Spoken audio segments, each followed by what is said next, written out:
that Ola Cabs is your pehla pyar, the OG Ola for you. Yes. But going forward, India at 100, if technology is the real driving force, what kind of synergies can we expect among these three companies? Ayush, like you said, Ola is now not a single company. Ola is a group of companies. And when I started off my journey as an entrepreneur, I never thought I will end up here building multiple companies. But in some ways, the journey just took me there, right? It was very follow your nose or follow the light kind of journey for me. So I started with Ola Cabs, pehla pyar, abhi bhi pehla pyar hai. वो जिंदगी में pehla pyar ही है, right? Then we got into Ola Electric, and then most recently Ola Kritrim. And each of these three companies has a very broad vision for itself. For example, Ola Cabs, which now we call Ola Consumer, wants to really create a technology-driven consumption platform to enable access for all.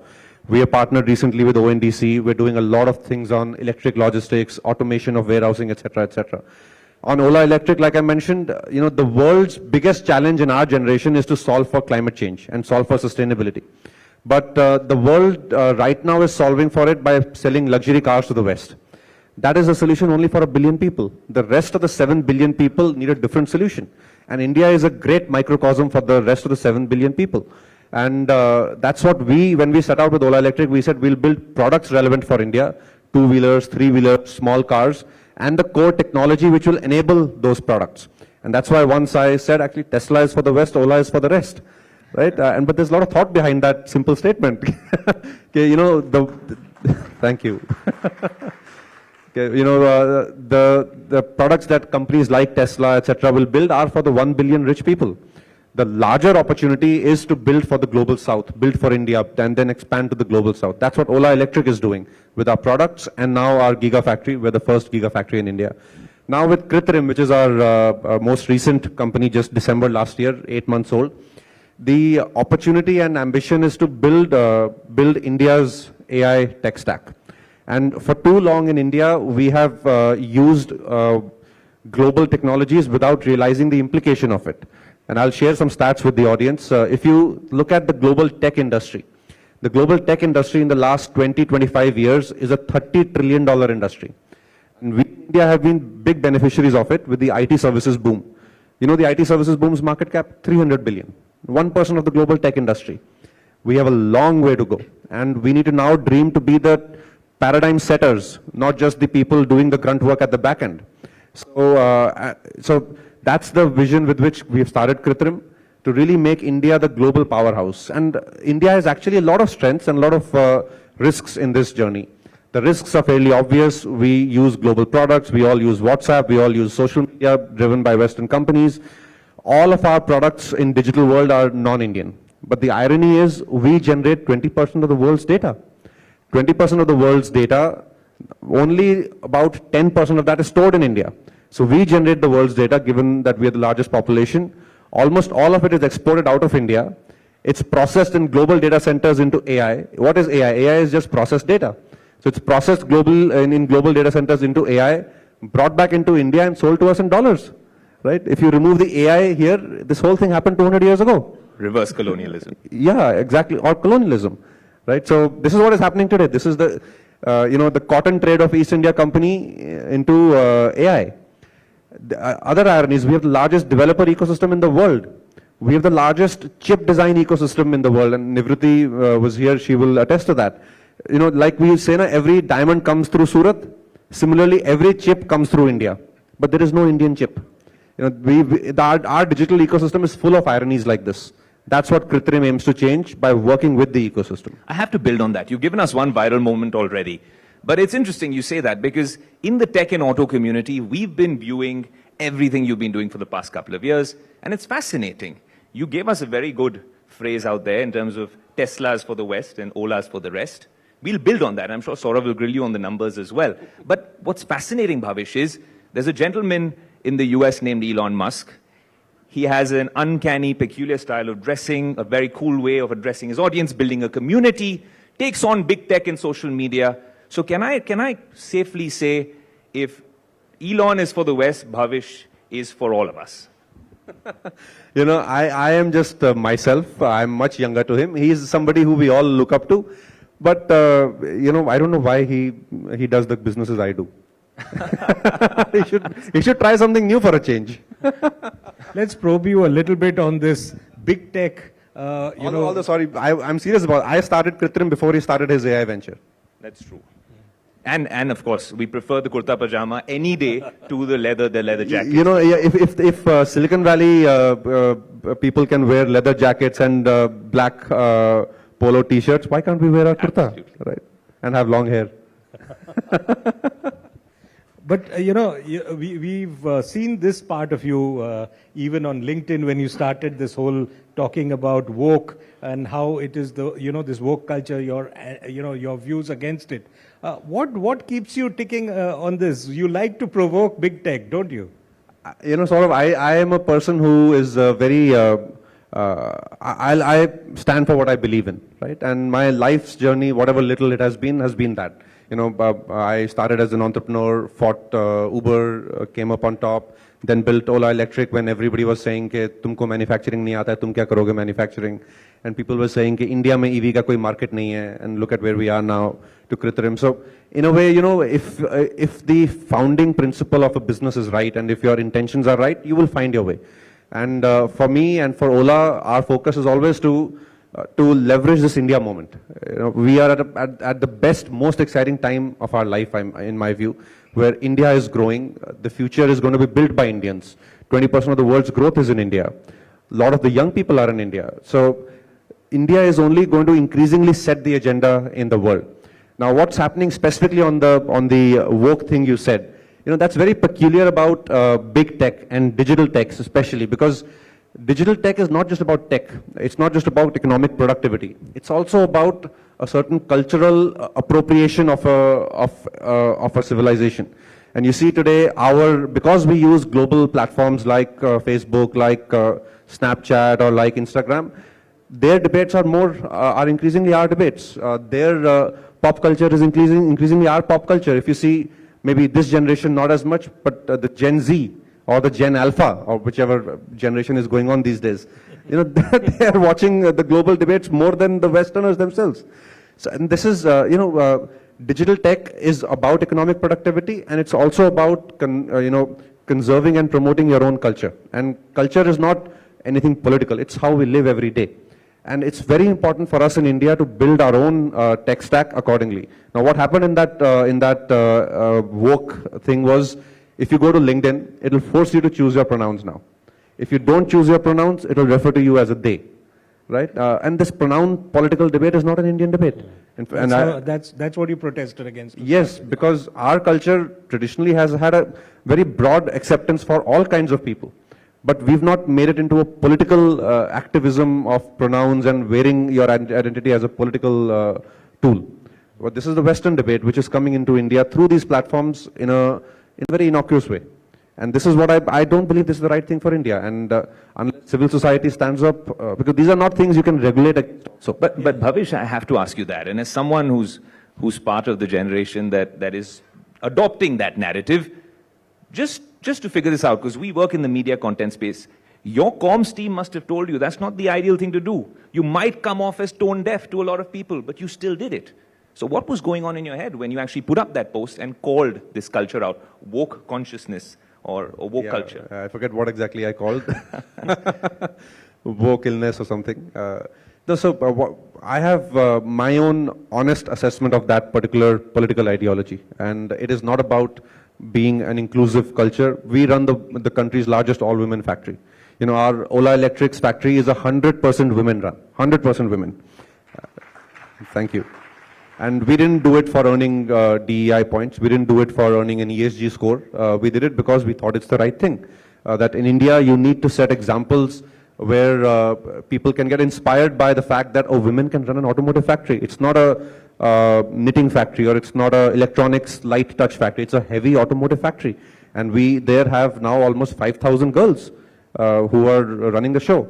Now, you know, given that we are very honest and clear about how we want to focus on diversity and our efforts, genuine efforts towards it, some of these things which are Western imports don't sit well. And while the PR team might say कि ये सही नहीं है, but when did an entrepreneur listen to their PR team?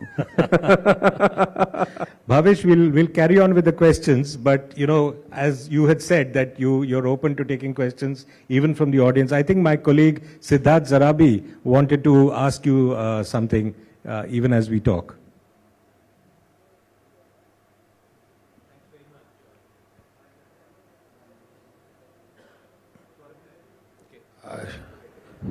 Yeah, I have it now. Thanks very much, Saurabh. In the context of what you've been doing in AI, I just wanted to ask you, it's taken us 5 years to come up with the draft and finally the act of digital data protection. Hopefully the rules will be notified very soon. But there's a lot of concern that this law may not fully address the challenges that emerge out of AI. Since you are so heavily invested in that, what are your thoughts about AI and data protection and things like avoiding bias and protecting the core rights of Indians in an AI era? So that great question, very relevant question also. If you see there are two themes that I pick up from your question, and I'll answer both. One is data sovereignty and one is bias and political correctness or the lack of it. If you see the current direction the world of AI is going in, every big tech company is playing God or playing the lawmaker and the judge, that they will decide what is right and what is wrong. In my view, that right is only with the law of the land. And the law of the land should be supreme, and the law of the land should be applicable to whichever AI model, whichever social media company, whatever digital platform is running in that country. And even more so for a complex country like India, where some of these nuances are very important to protect according to the law. So it's not what Elon Musk says is right, or it's not, we cannot feel that Google खराब है तो चलो Elon Musk है वो हमारे लिए Twitter को unbiased कर देगा. Right? We cannot rely on one white man and his white man burden syndrome, right? we have to make sure social media AI algorithms are fully subservient to the law and the parliament of the land. Now that will need some policy, that will need global leadership, thought leadership from the Indian government and the Indian tech ecosystem, because this is not the way the world is going. The world is, like the US ecosystem is not moving in this direction. The Chinese ecosystem is not moving in this direction. The Europeans are not moving in this direction. India, through its DPI movement, actually, where we have a unique lens on digital public infrastructure, where digital platforms for social good beyond just capitalistic good. That is the theme which can amplify this, but it will need a lot of work. On your data protection theme, I really believe one of India's core strengths in this future is our population scale. 20% of the world lives in India. We're also more younger. We generate more per capita data than the average Westerner or the average Japanese guy. This data scale is our strength, and we need to bring strong policy and implementation of policy on data sovereignty, data residency, data management in the country, data decision making in the country. It's not just about the data sovereignty layer. The whole stack of data management needs to be through policy and through implementation brought into India. And that's what will really give us control to us Indians for our AI future. Bhavish, let me come back to what the markets are loving, the Ola Electric, stock, and your recent big bike launch. Now, again, true to your nature of being a disruptor, you've disrupted it on the pricing front as well. Now, that will obviously be, much of chatter will be generated among your competitors as well. Where do you see volumes in that sense on the bike side, given the fact that overall you will be snatching volumes from some of the competitors? Is the overall pie growing enough, and what's your sense on that? If I can share a slight light-hearted comment, I'm a Shiv Bhakt and I believe in creative destruction. Yeah, so because that's the way of startups also. Yeah, you have to disrupt to create something new, and startups are all about that. Now with bikes, if you look at India's EV movement in the last 3 years, Ola Electric is a 3-year-old story only, and in 3 years we've gone from 0 sales to today, listing the company being whatever $7-8 billion in market cap in just 3 years. And that's not because something we did, it's just because the Indian consumer was ready for a great product at the right price point. We started our journey with the scooter, the scooter segment from the premium scooters and then moved down the stack into more mass market scooters. And today we have a portfolio of about 5-6 scooters. The next phase, the next EV frontier in India is going to be the motorbike. There is action happening in cars, etc. But what slow, low scale pe chal raha hai. Cars is going to be the next phase after this. But before that, motorbikes is the next phase. Motorbikes make up about 2/3 of the two-wheeler market in India. A lot of Indians still rely on motorbikes, rural areas, urban areas, men, even increasingly more and more women in urban areas. Motorbikes is the big thing to tackle now. We have in the last 3 years built a lot of our supply chain, a lot of our manufacturing technology already for scooters, and all of that scales very nicely into the motorbike. The 4680 cell, for example, our own cell, the Bharat cell, that is common in the scooter, in the motorbike, and any other future products. So a lot of this cost efficiency that we get from the supply chain just easily scales into motorbikes. And लोगों को अब तक पता चल जाना चाहिए कि मैं pricing कैसे करूँगा. I don't know why people are surprised. Bhavish. That's true, but I'm talking about what kind of volumes are you looking at? See, the thing about motorbikes is going to be 3 साल पहले EV के बारे में कोई जानता नहीं था जब स्कूटर शुरू किए. अब सबको EV के बारे में पता है. So the customer education is going to be much faster. People are already anticipating a product in motorbikes. People want to see electric motorbikes. People have already understood the proposition of electric, that it's cheaper to operate, and now the upfront cost is also equal to an ICE vehicle. So people are more ready and more willing to adopt now. And you've already done that on the scooter side. Absolutely, and we are only going to build on top of that. Bhavish, I want to get to Bharat Cell and the Gigafactory and Krutrim as well, but very quickly, I think Rahul wants to ask a question from the audience. Bhavish, you've just become a billionaire. How do you intend to spend your money? I saw that when you'd gone to the washroom, a lot of people were chasing you even there for selfies. So you're quite a youth icon at this moment. How are you dealing with your new popularity and fame? And the pressures of now being in the public markets, right? Which are very different from having your own money, doing with it whatever you want. You were telling me earlier that you've never invested in the stock markets before this. This is your first experience. So can you explain that and tell us a little bit about that? I find that tough to believe that you've never invested. This is the first time you're dealing with the stock markets. Individually as an investor, you've never bought a stock, right? Rahul, absolutely. I have never bought a single share in my life. I have only built value in the shares through my companies. I have never invested in the stock markets directly or through any wealth manager or anything. I have never done that. In me and my wife together, we've never done that. Whatever money we had taken off the table as liquidity so far was all in like a savings bank account and FDs or whatever. Yeah, because the finance minister will be happy to hear that. But now I'm learning the ways of the market. Now obviously I do intend to, now that I have some more liquidity, I do intend to make some smart bets in the market as I go along. But no, but to your question, I think, all this net worth and all is just a notional number. It's not like मेरे bank account में वो पैसा है या फिर मेरे को कोई कुछ करना है उससे. I still spend, and I hope to spend all my weekends in my factory working on new products with my engineering teams, building new things. That's what gives me satisfaction, and that's what drives me that's what drives me. And if I can call it, that's my swadharm, कि मुझे अपना जो मुझे अच्छा करना आता है, build technology, build products using technology, I want to contribute with that. So what are you looking to buy or spend your money on with all the dollars that you've just got notionally? How do you intend to spend the money? More factories, more data centers, more tech, more AI. More tech, more AI. Bhavish, the gigafactories as well, and this is one question I wanted to ask you early on. With the Bharat Cell, which you showcased at the keynote very recently, it's no mean feat.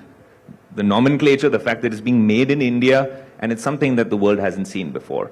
How crucial do you think that is to your plans of putting Ola and India on the global map? And really, that the EV hub that you're talking about, that really translates to reality with that. Ayush, a very relevant and important question.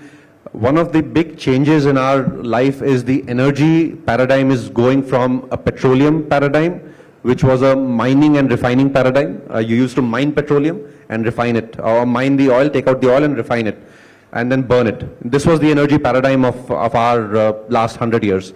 It's going from that to renewable generation and energy storage. And energy storage and renewable generation is not a mining, refining and burning paradigm, it's a technology paradigm.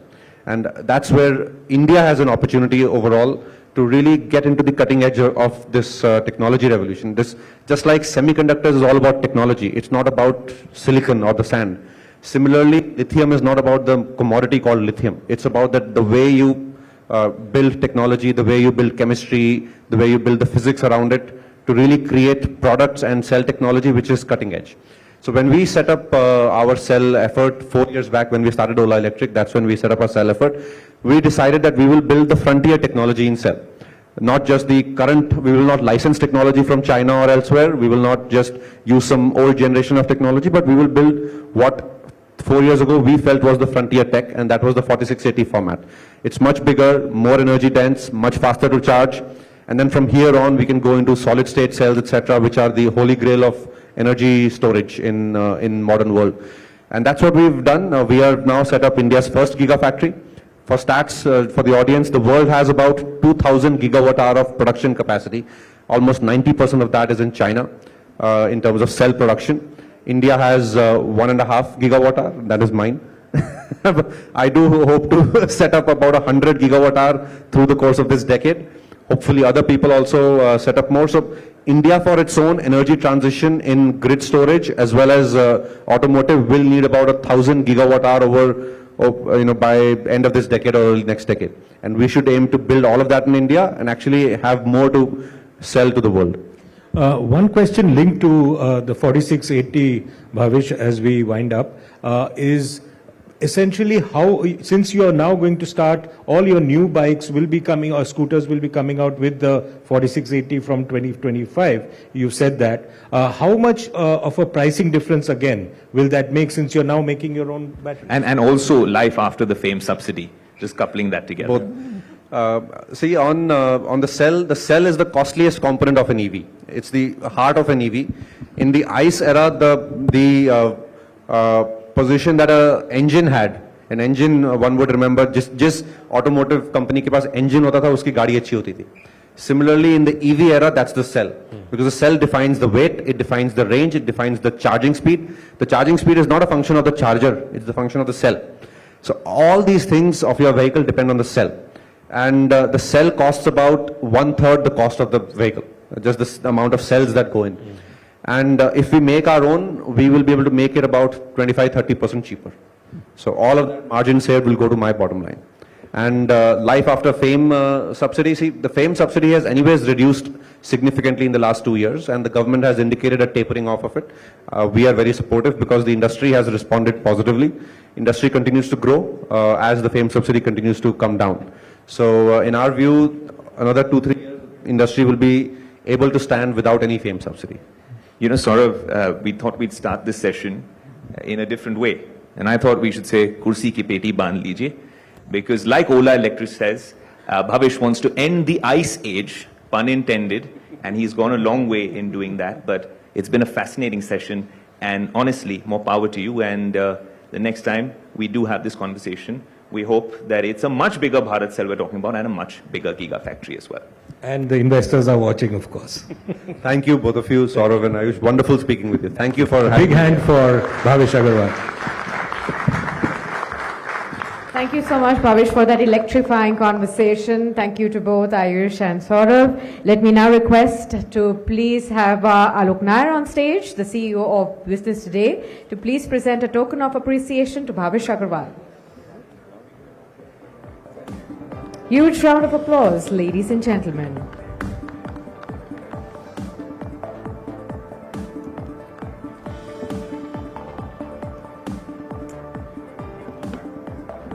A photo up, please.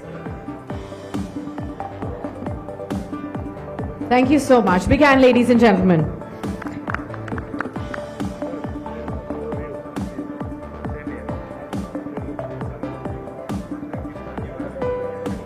All right. All eyes on the next session now. The next session is titled A New Growth Code for India Inc. With the current business landscape undergoing a profound transformation driven by the convergence of technology, transformation, and also sustainability and innovation, the challenge for corporate leaders is to navigate this evolving business ecosystem while unlocking newer avenues for growth, to explore the new growth code for Indian businesses that is both resilient and also forward-looking. the emerging opportunities in the domestic as well as in the global markets, and the role of innovation in staying ahead of the curve. We are delighted to have with us Mr. Sanjeev Puri, Chairman and Managing Director of ITC Limited. Ladies and gentlemen, please put your hands together. Let's have Mr. Puri on the stage, please. And to moderate this session, I'm going to be inviting Saurav Majumdar, Editor, Business Today, on the stage. Let us all settle down, please, for the next session.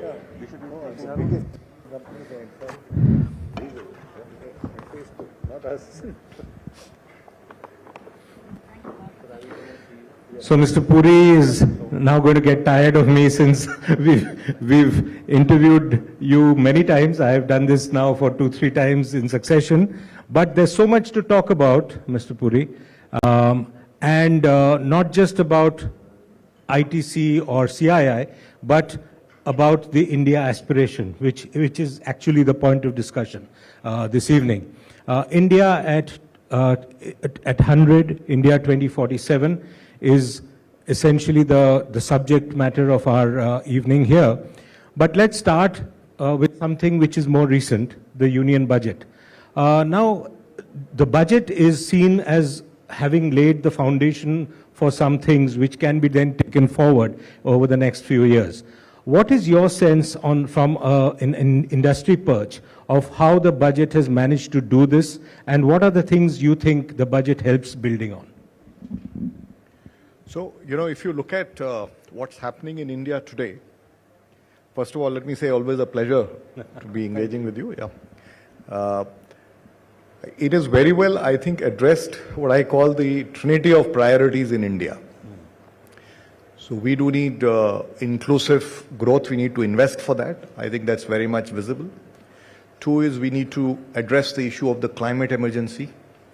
There are steps for that clearly visible in the budget. And we need to do it within the fiscal glide path for getting macro stability. I think all of these are well addressed. And, what is interesting is that in India's growth model, you see, most economies that have grown and come to the status of being developed economies have grown in a fashion with higher energy intensity. That's right. India has a unique challenge of charting this growth, which is going to be low carbon. That's very, very interesting. And I find the budget has addressed this in multiple dimensions. There is this piece on, infrastructure that continues to be under focus. It's the public infrastructure, the physical infrastructure, which besides creating growth is also making the economy competitive. The investment in digital infrastructure is continuing. We know what UPI has done. And now there are other initiatives that are being rolled out. There is this ONDC, there is this India Agri Stack. So all of these can be transformative over a period of time.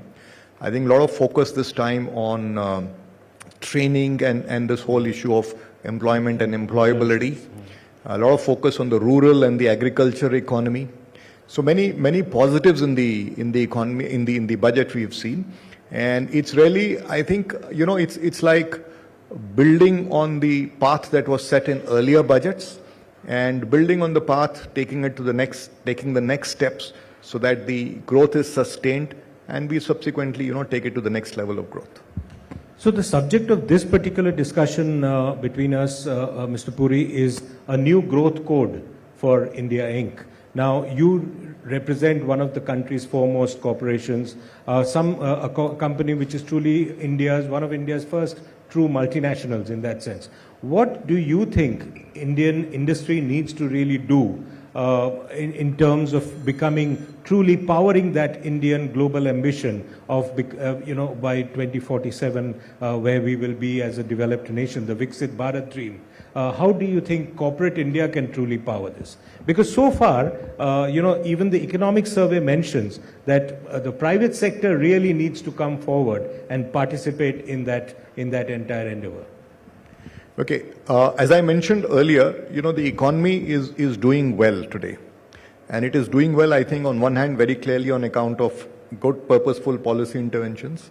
And I think also India Inc. is partnering the growth. The investment as a percentage of GDP, private investment, is higher than pre-COVID levels. The investments are happening, jobs are getting created. There's no doubt about it. Of course, to get to our ambition of Viksit Bharat, I think the strong trajectory needs to continue.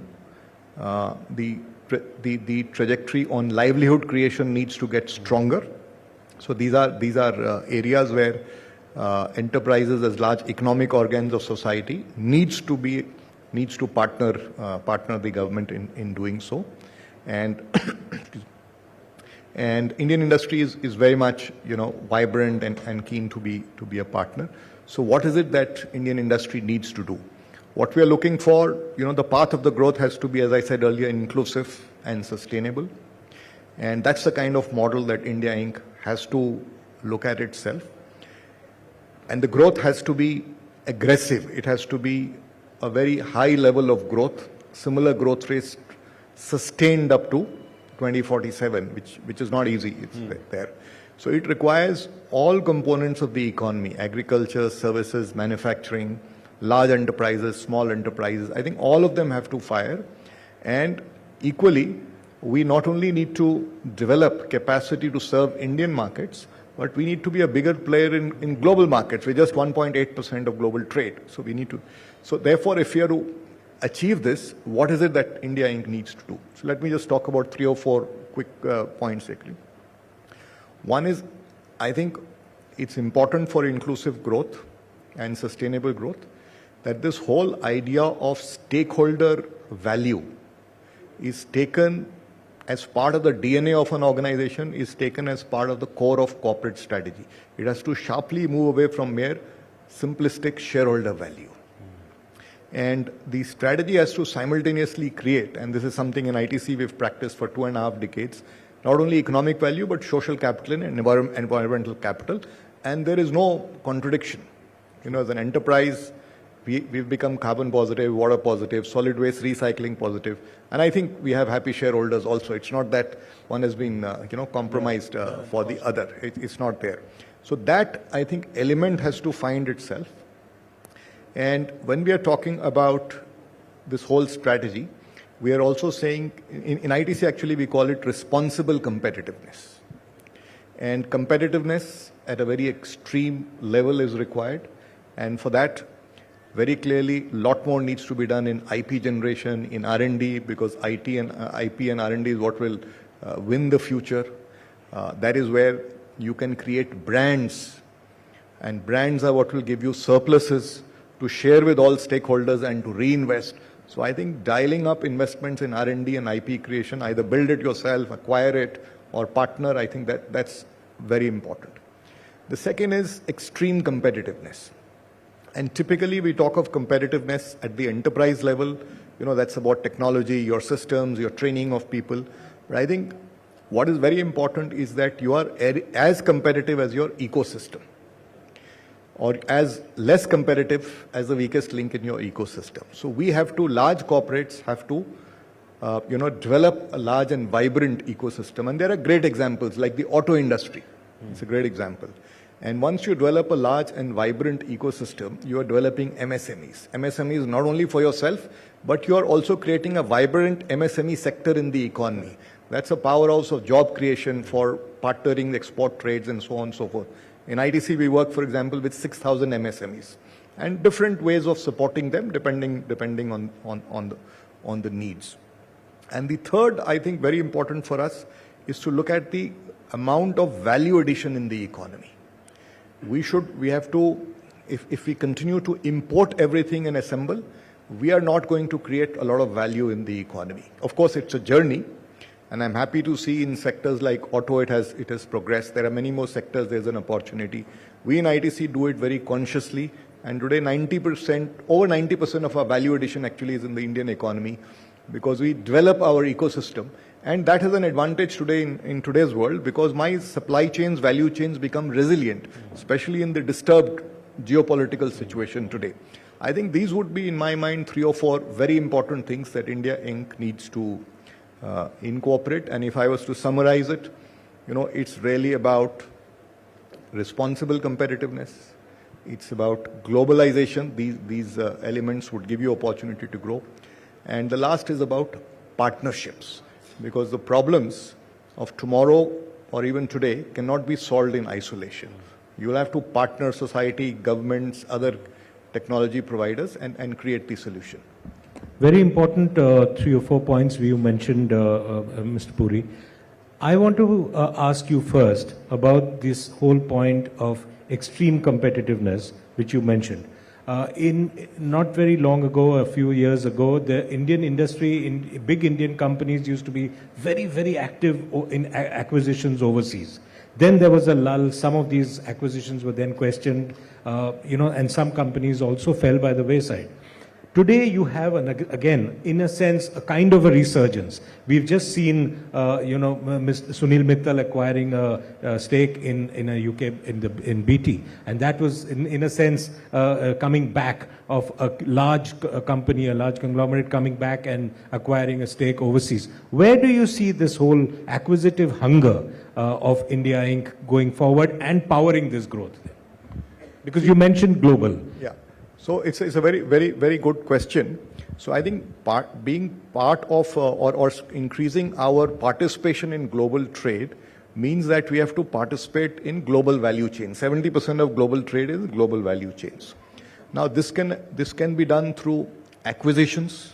It can be done through partnerships for technology or market access, and it can also be done on a build model. I think all three models have to be deployed depending on the situation and the case.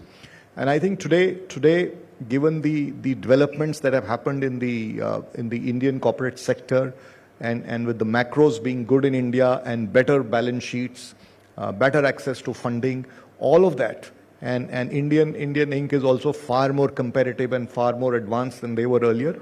I think it's the platform is very well set for India to have a greater play in global value chains through any of these three means. I think one of the very important enablers, of course, is, and that's something I think the government is also very aggressively pushing, is the signing of FTAs, right. because those becomes impediments if you are not to participate in a global value chain, if you are unfavorably placed vis-a-vis tariffs are concerned. So I certainly see more and more of this happening.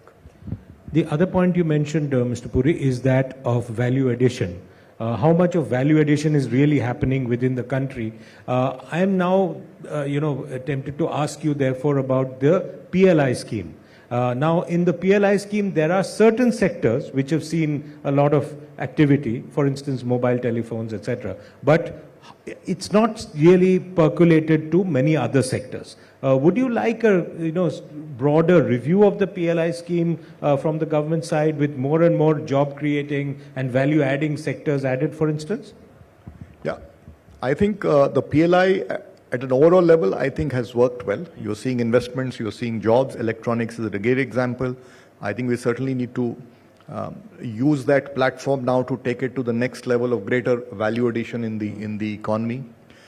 And what I would like to really see going forward is, because India also needs to generate livelihoods at scale, and I would say livelihood at scale and also improve farmer incomes. Both have to happen. So as far as livelihood at scale is concerned, we really need to press the pedal on sectors that are heavily indexed on labor, right, where labor to capital ratio is much more is higher. Sectors like toys, apparel, footwear, even tourism, which is also seeing buoyancy today, yes, and food processing, which is also an area under PLI. So these are some sectors that are labor intensive, and I think these are the sectors that certainly require more impetus to be able to take it to the next level.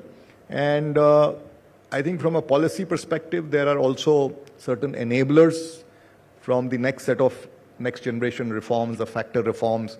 All of them actually most of them rather fall at the at the state level.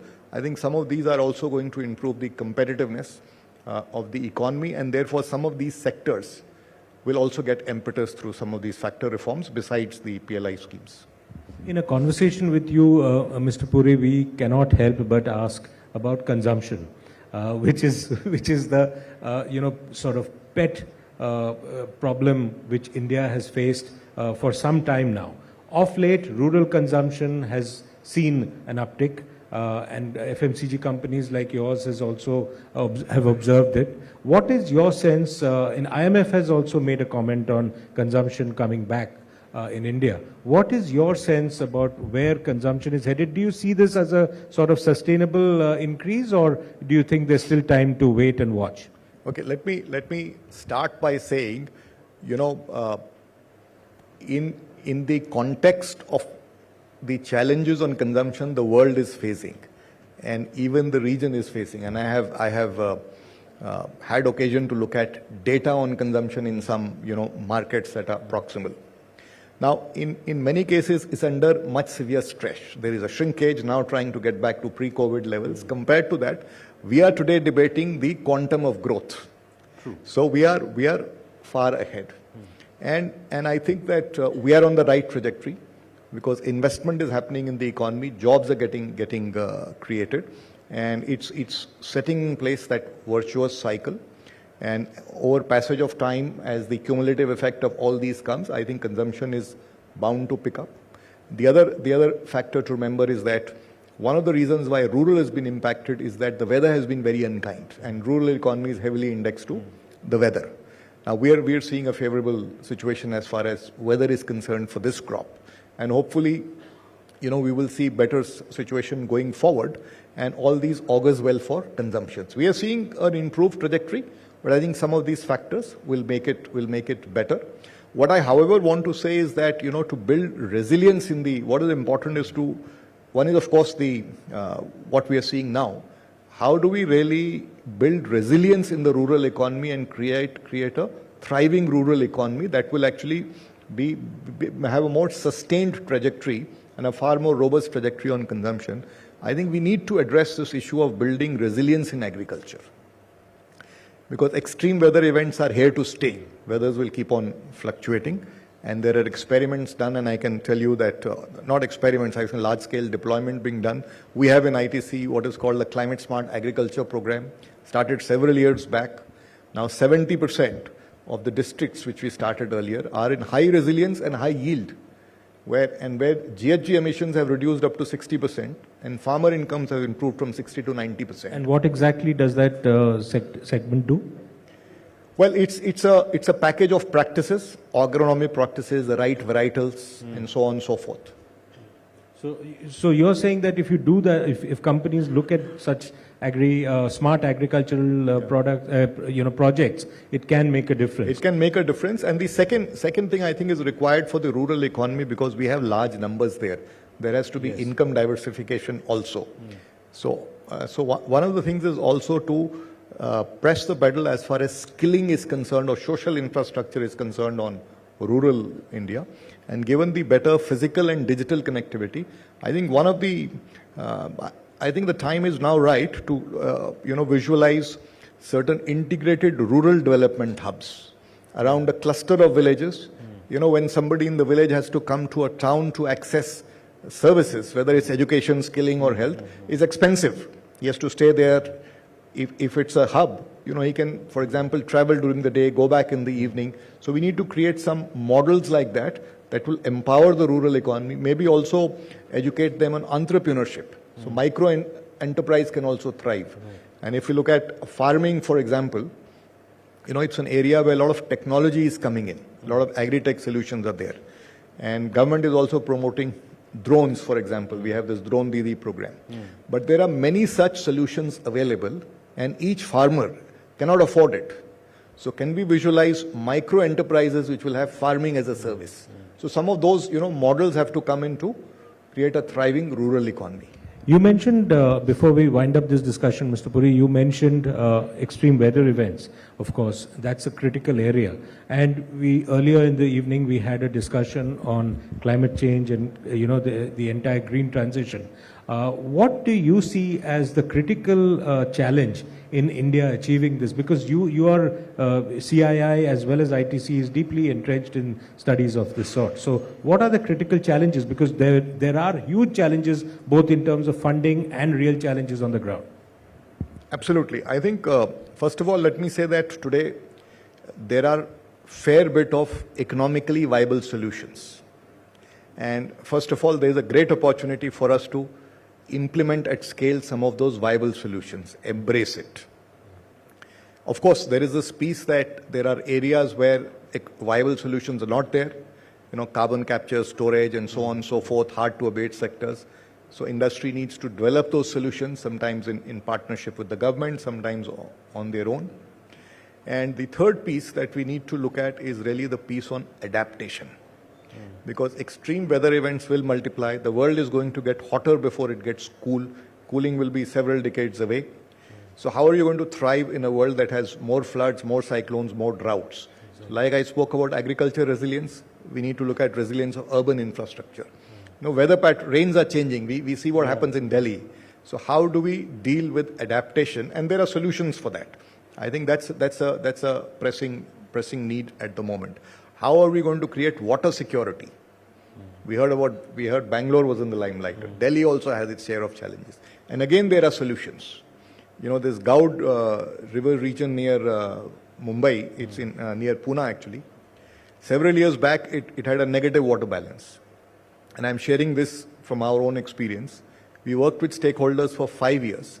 And after 5 years, it has become a positive water balance. And we are doing it in other areas also. So adaptation is an area that we need to do. We need to create models to be able to forecast climate risks. And we've used AI to forecast climate risk at a decadal level. And based on the risk on a location, you take the corrective action. Now, as far as funding is concerned, yes, there is a challenge of patient or green funding. And that certainly needs to be solved, especially for MSME. And I think there is, in fact, a bigger opportunity to unlock the potential of private capital. Now, private capital can be unlocked by, one hand, removing the frictions in the system so that the viability of investments comes. And second, creating the whole system of incentives and penalties so that the economic viability again comes in and therefore the investments happen. So I would say we have to solve for green financing and through multilateral institutions, blended finance, and at the same time unlock the potential of private capital. Both of these need to be done. True to tradition, Sanjeev Puri focused with clear solutions to many of the problems. Thank you very much, Mr. Puri, for speaking to us. A big hand for Sanjeev Puri, CIA President and ITC Chairman. Thank you, Saurabh. Thank you very much. Thank you for it. Thank you. Thank you so much, Mr. Puri. Please be on the stage for a little while, sir. Let me request Mr. Alok Nair, COO Business Today, to please come up on stage and present the token of appreciation and a memento to Mr. Sanjeev Puri. Big round of applause, ladies and gentlemen.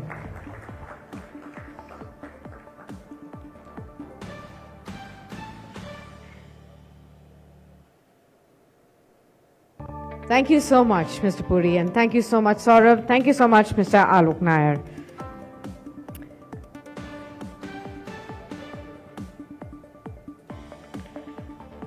Ladies and gentlemen, and time now for our next session that's going to be an equally exciting one, a new India through the world's eyes.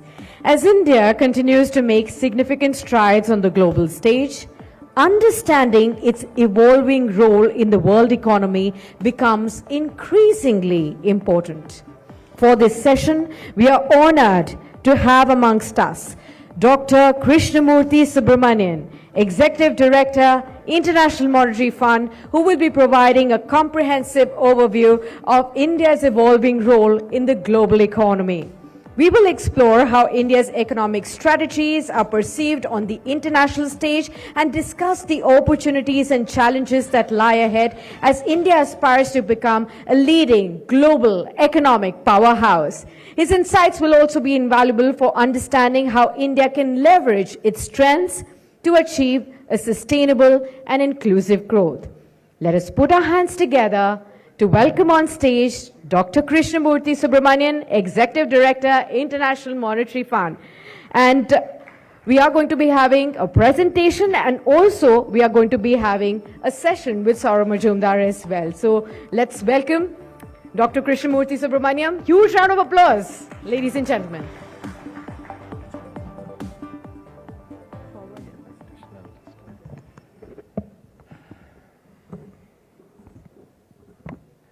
A very good evening, ladies and gentlemen, and let me thank the organizers for inviting me to share my thoughts at the BT India 100 Summit. I'm sure many of you would have seen some of the social media posts on my recent book, India at 100. So I'm going to share briefly some of the thoughts in the book, and then hopefully we can take some questions. So the bottom line, I am estimating India to be a $55 trillion economy in 2047 when India turns 100. I'm sure many of you will find this goal audacious, but I'll hopefully in the next 10 minutes and then during questions I can convince you that this is achievable. Let me start with a couple of examples. Take Japan from 1970 to 1995. The Japanese economy in 1970 was $215 billion. By 1995, its economy had multiplied almost 25 times to $5.5 trillion, 25 times multiplication. Now, this was not a period where it was a honeymoon for the Japanese economy or the global economy.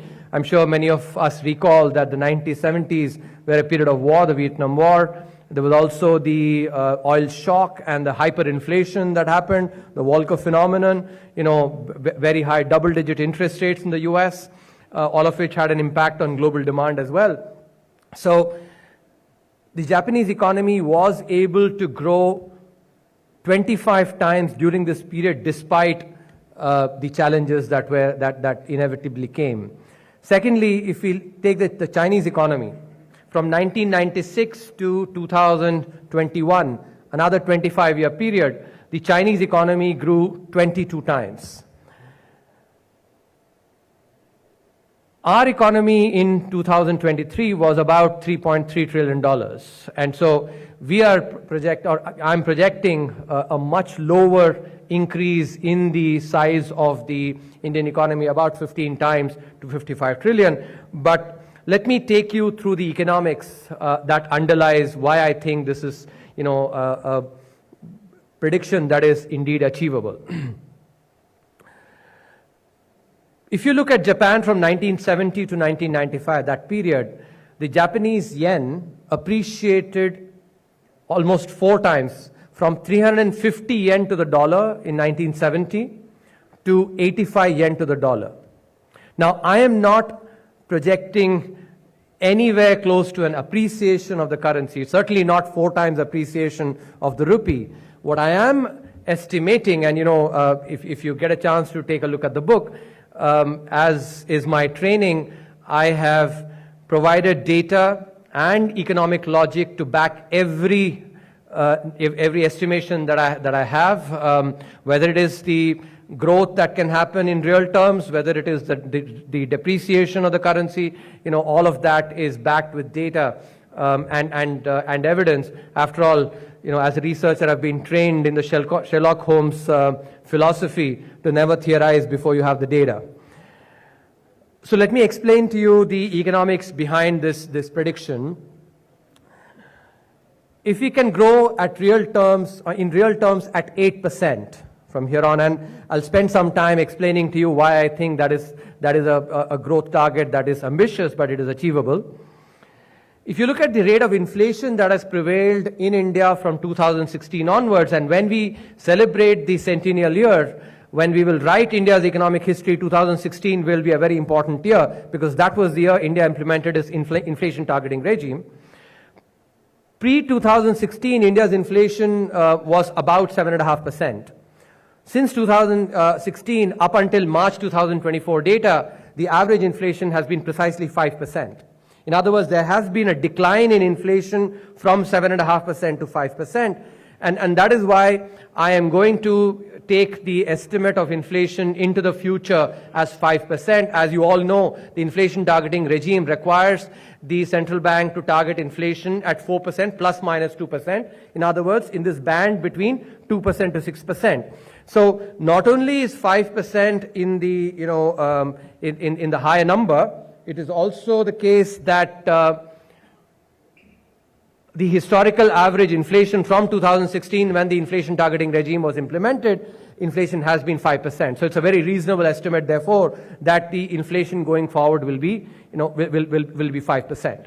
Now, one of the fundamental tenets of international economics is that a currency that experiences higher inflation is one that will also experience higher depreciation. Why? Because in order to keep the real value of the currency the same, in other words, the purchasing power the same, or therefore saying that there is no real appreciation of the currency, if the currency that experiences higher inflation, what will happen is the purchasing power of that currency will decline, and therefore, in order to offset that, the currency has to depreciate more. So this translates, therefore, into a one-to-one relationship between the inflation in the currency to the rate of depreciation. So I hope now you're able to see that the decline in inflation from 7.5%, which is what the rate of inflation was from 1991 till 2016, decline from 7.5% to 5% will have a decline, concomitant decline in the rate of depreciation. Now, when you look at the data for the rate of depreciation of the rupee every year, from 1991 onwards, the rate of depreciation has been historically between 3 to 3.5%.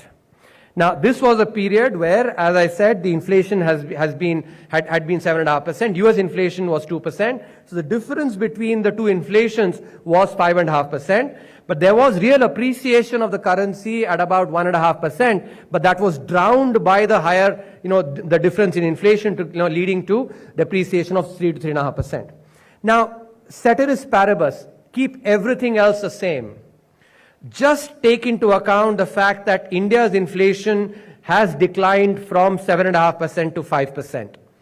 Therefore, there will be a 2 to 2.5% reduction in the rate of depreciation. And this is a very important macro phenomenon.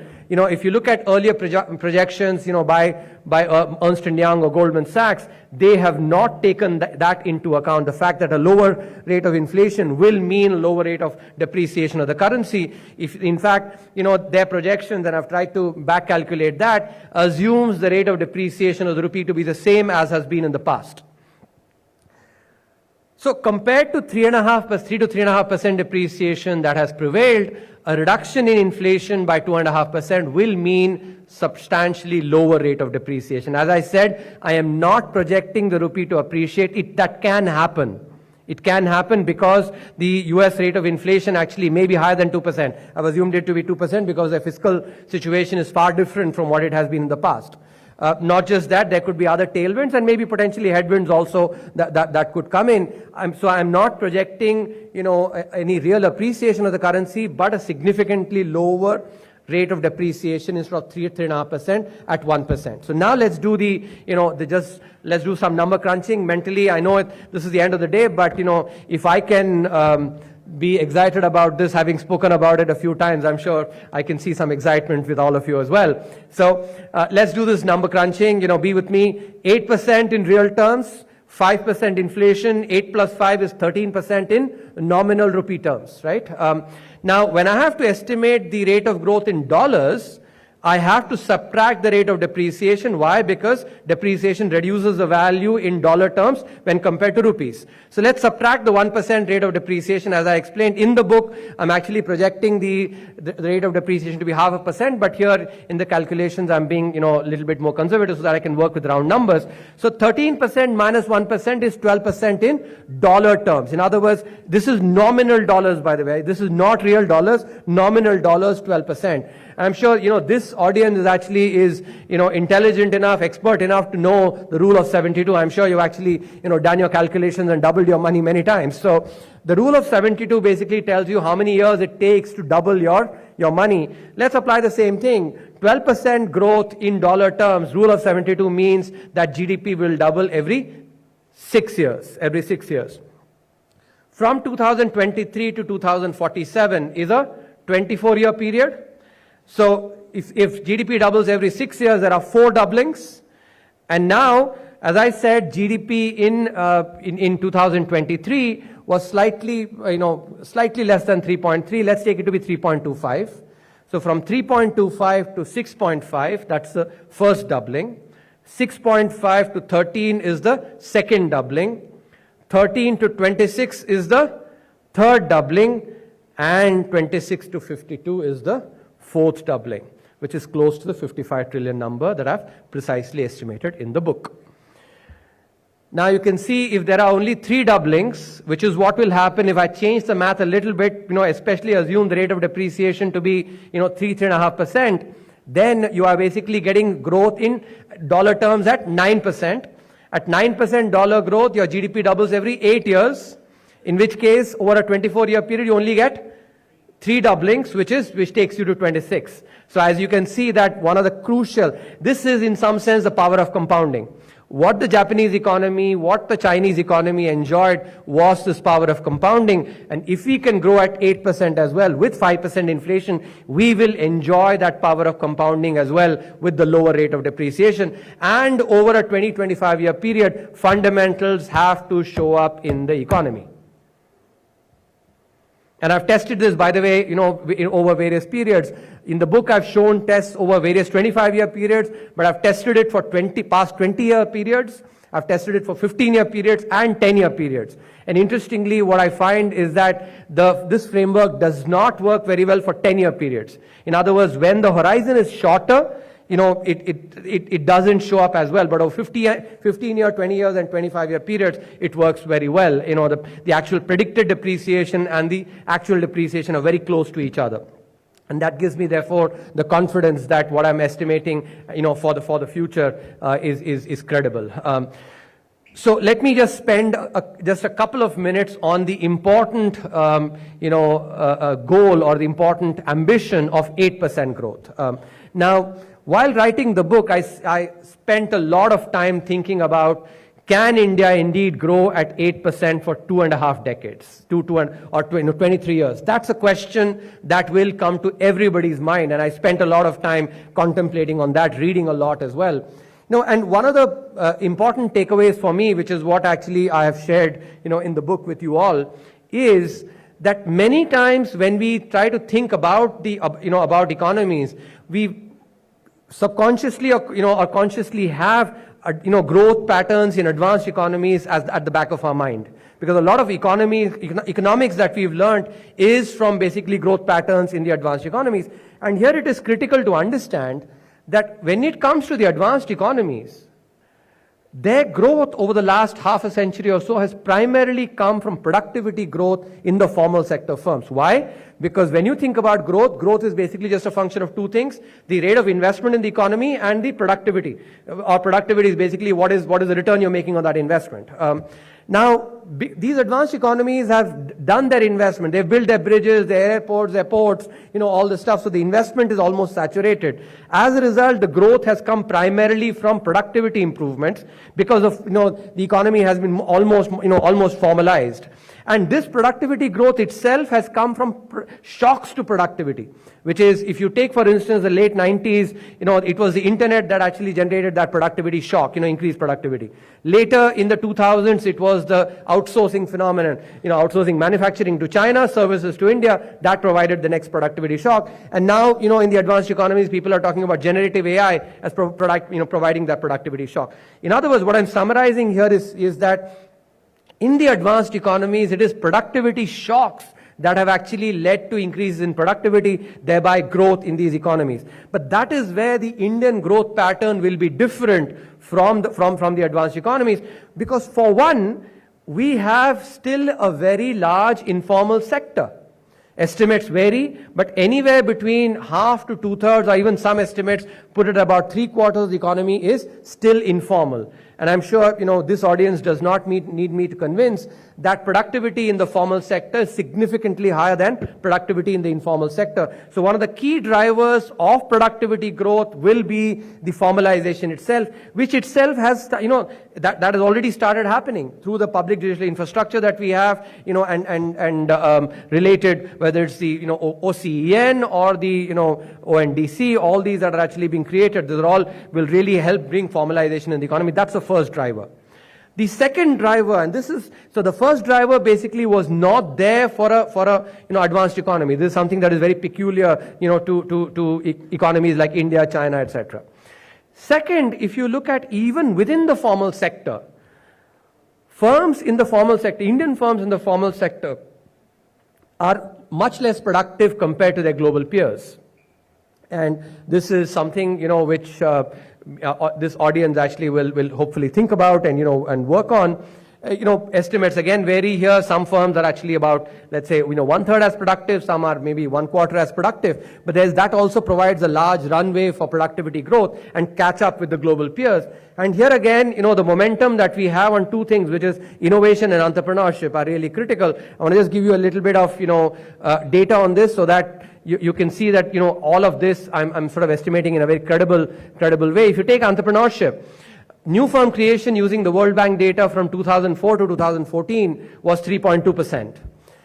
The same rate of, this was a CAGR growth, in new firms, World Bank data. Same World Bank data from 2014 onwards, new firm creation is orders of magnitude higher. As a result, you actually have the third largest entrepreneurial ecosystem in the world, more than 100 unicorns, and, and that will actually help with productivity growth in the formal sector. Why? Because not only do entrepreneurial firms raise their own productivity, but they also push incumbent firms. It's as if incumbent firms are on a treadmill and they have to continue running on the treadmill in order to stay where they are. Otherwise, they lose business. And therefore, that is something which will actually also help productivity improvement. Secondly, innovation. We covered this in the economic survey in 2019-20. For the first time in 2019, India entered the top 50 countries in the Global Innovation Index. As of now, India is part of the top 40. Now, if you ask me, am I happy with top 40 in the global innovation? I'm not, of course. The fifth largest economy should be aspiring to be part of the top 10, in terms of innovation, or maybe top 15, top 20. But we will get there. But I think, maybe about a decade back, we were not even in the top 100. And here we are in the top 40. So there is momentum. Much like in entrepreneurship, there's momentum. In innovation also, there is momentum. And these will further productivity improvements in the formal sector. That's your second driver. The final driver is essentially, is an aspect that, is very close to my heart, which is, as a financial economist, which is credit creation in the economy. Here, let me give you some data, and hopefully, at least this data, among many other pieces of data that I'm giving you, will stick with you, because this is really a very, very important aspect. So if you look at the ratio of private credit to GDP, which captures the extent of credit penetration in any economy, for India, in 2020, the private credit to GDP ratio was 58%.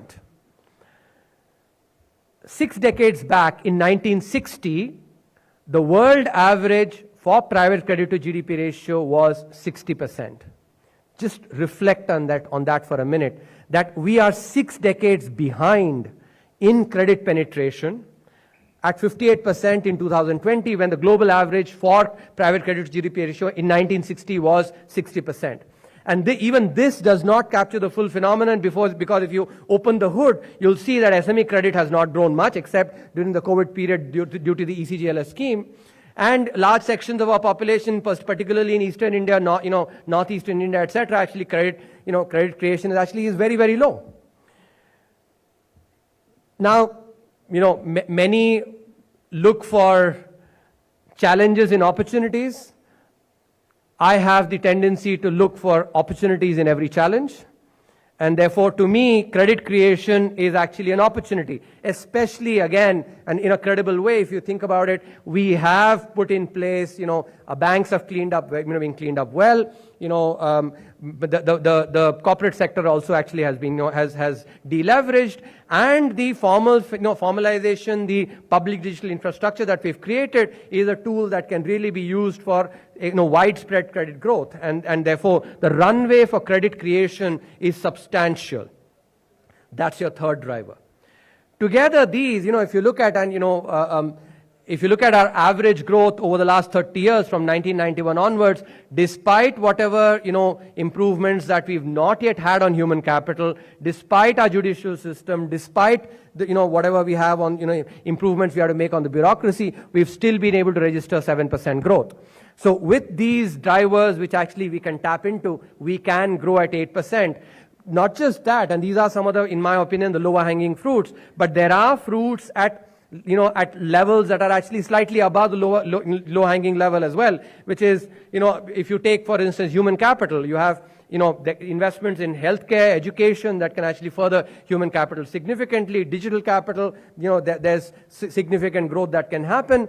And at the same time, the judiciary, the bureaucracy, those are also aspects that can be actually at maybe, even higher fruits, but they are fruits that can be plucked. In other words, bottom line, over the next 20 odd years, there are enough fruits, there's enough work to do for us to be able to, take these fruits, eat them and then reflect them in productivity and thereby, and thereby growth, so that we can grow at 8%. And thereby become a $55 trillion economy. I will end with a parallel so that, at least the main idea is crystallized well. It comes from, one of my passions, cricket. Back in 1993, I'm sure, many of you will remember, Sachin Tendulkar had played cricket for 4 years, 1989.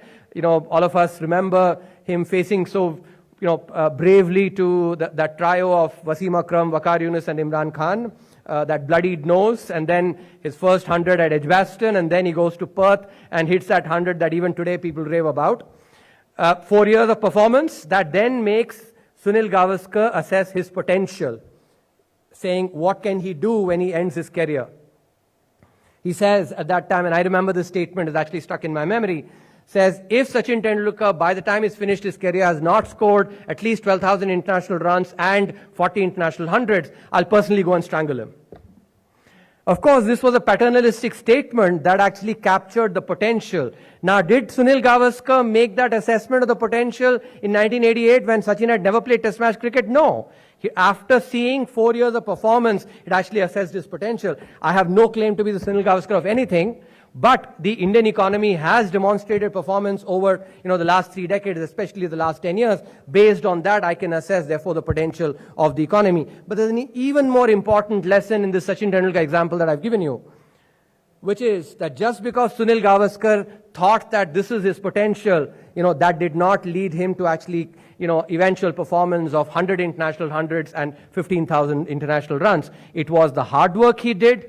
It was the ability to overcome setbacks, which will come eventually. There will be setbacks, there will be challenges. But at the same time, while there'll be headwinds, there'll be potential tailwinds as well. When Sunil Gavaskar was talking about, this potential, he did not factor in the tailwind of the, quartet of Rahul Dravid, Saurav Ganguly, VVS Lakshman and Virendra Sehwag coming and helping Sachin Tendulkar as a batsman itself. So there will be the headwinds like the tennis elbow that he had, but there'll be tailwinds as well when we, when we go through over the next 23-year period. In other words, if states and center together, and here I do want to put the spotlight on states, because in a federal structure, if you look at, and here, we have the doyens of industry and media here, I want to urge you, pray to you, that we need to put equal spotlight on the states. When the center's budget is presented, there's a lot of spotlight. Absolutely, we should, and rightly so. But do we have a discussion on the budget that, that the Maharashtra government presented? What are the reforms that were announced there? What about the Gujarat budget? What about the Tamil Nadu budget? What about the Telangana budget? No, but these are really important states. And in a federal structure, when states talk about their power and responsibility are but two sides of the same coin. And therefore, it is for us, the media, and for the industry and citizens like us to actually put the spotlight on the responsibility, asking on manufacturing, what are the reforms you've done to further manufacturing? What have you done for service sector? Ask them about reforms equally. What have you done on education? What are you doing on healthcare? This is really important. This is the part of hard work that a Sachin Tendulkar did that the Indian economy needs to do. If we do that, absolutely no hesitation, we can be the Sachin Tendulkar of the global economy. Thank you very much.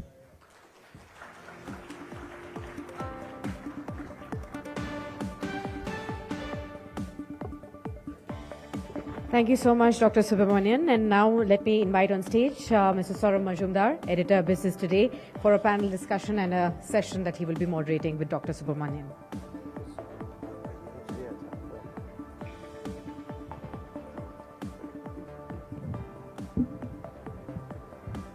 True to the star professor that he is, he made an impassioned plea and backed it up with facts and figures. very difficult to sort of counter him on some of the assumptions he has made, because as he said that he's the Sherlock Holmes based on data. But Professor, I have a couple of questions and would like to pick your brains on those.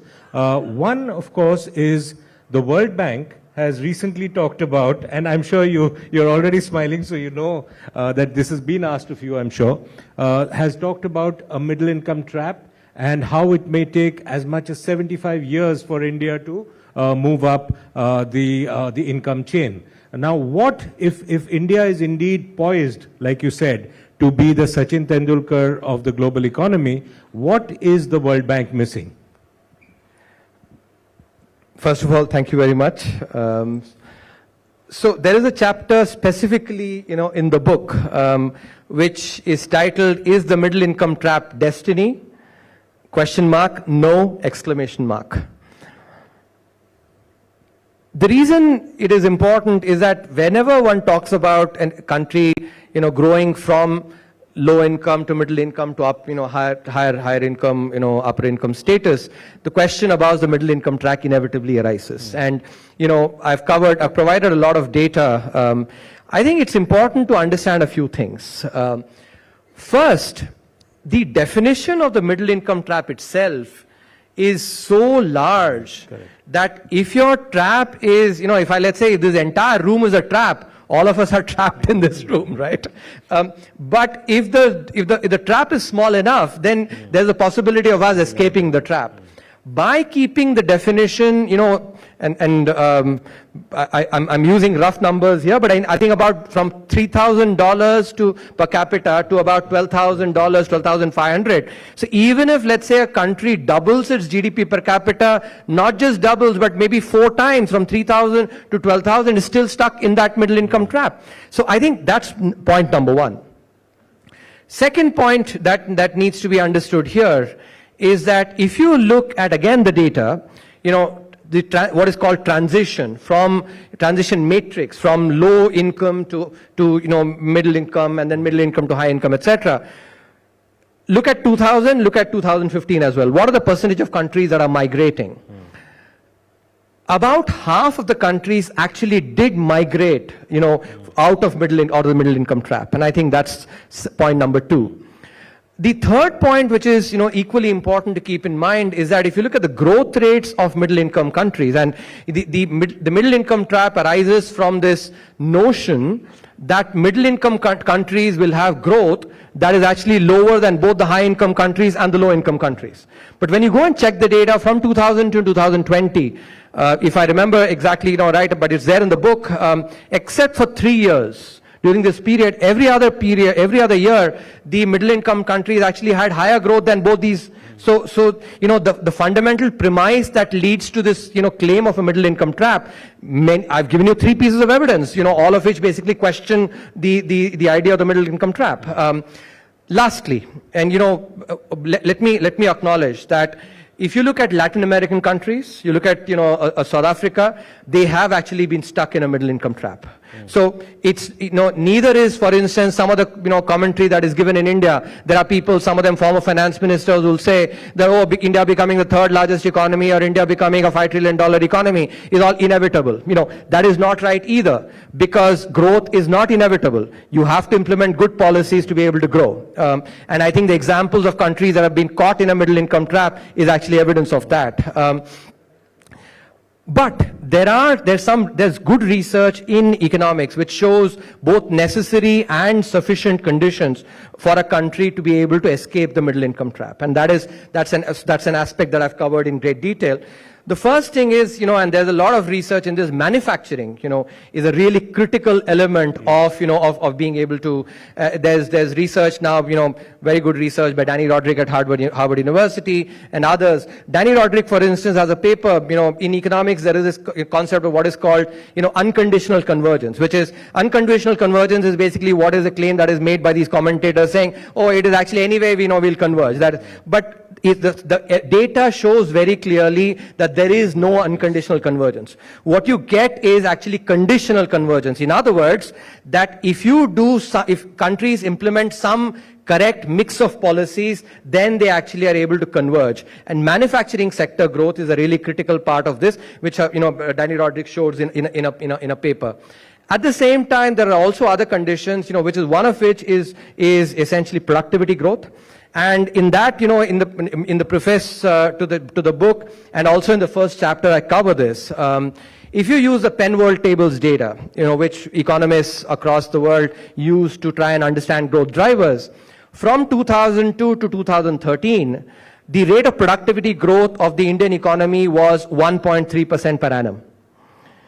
From 2014 onwards, the rate of productivity growth for the Indian economy has been 2.7% per annum. Let me repeat these numbers once again. 2002 to 2013, 1.3%. From 2014 onwards, more than double at 2.7%.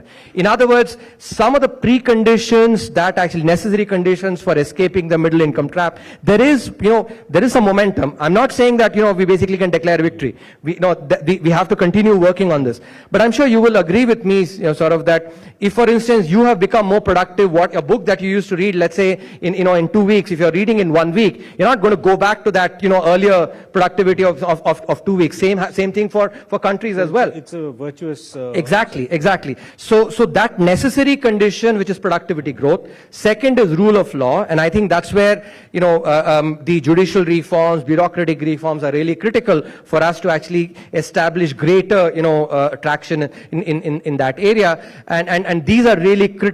Lastly, and this is a very important, if you look at the Latin American economies, or and especially the Latin American economies, the growth models that actually brought them to middle income, they were not able to nuance those growth models to be able to then move into high income status. In particular, what happened is, and I'll use, for instance, the PLI scheme as an example, or any scheme where you're actually productive, supporting industry.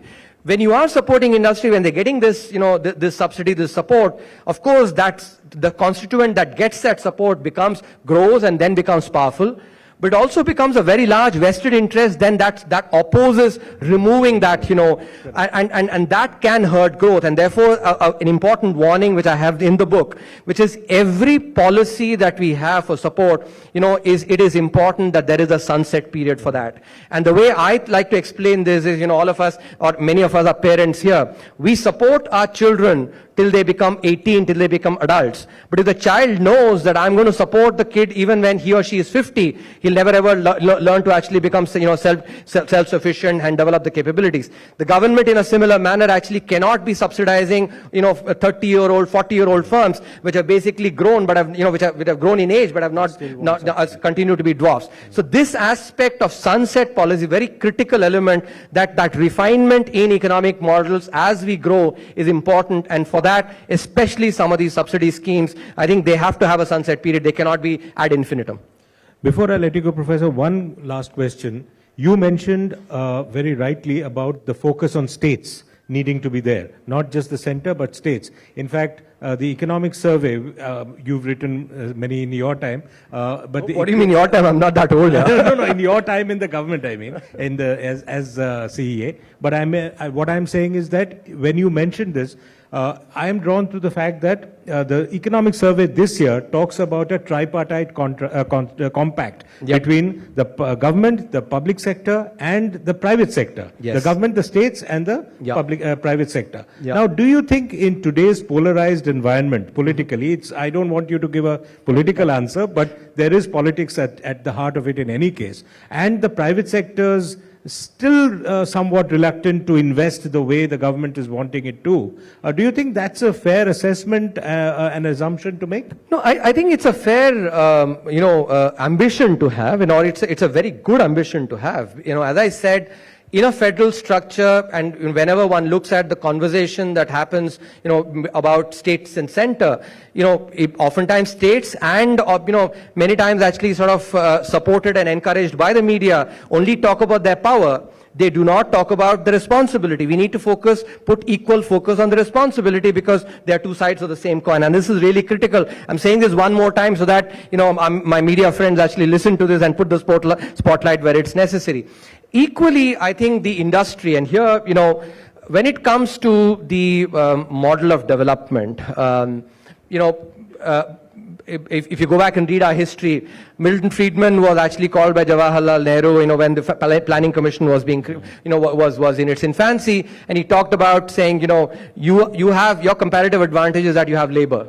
And so your economic model actually needs to be, needs to be suited to that. Now, don't want to get into history, what we did, etc. But there's an important lesson here for our industry as well. Because when we think about investment or, the model that, that we follow, there's oftentimes this problem of commons that comes about, which is every firm on its own wants to, let's say, at the margin, try and move more towards capital. And maybe less towards or move away from labor.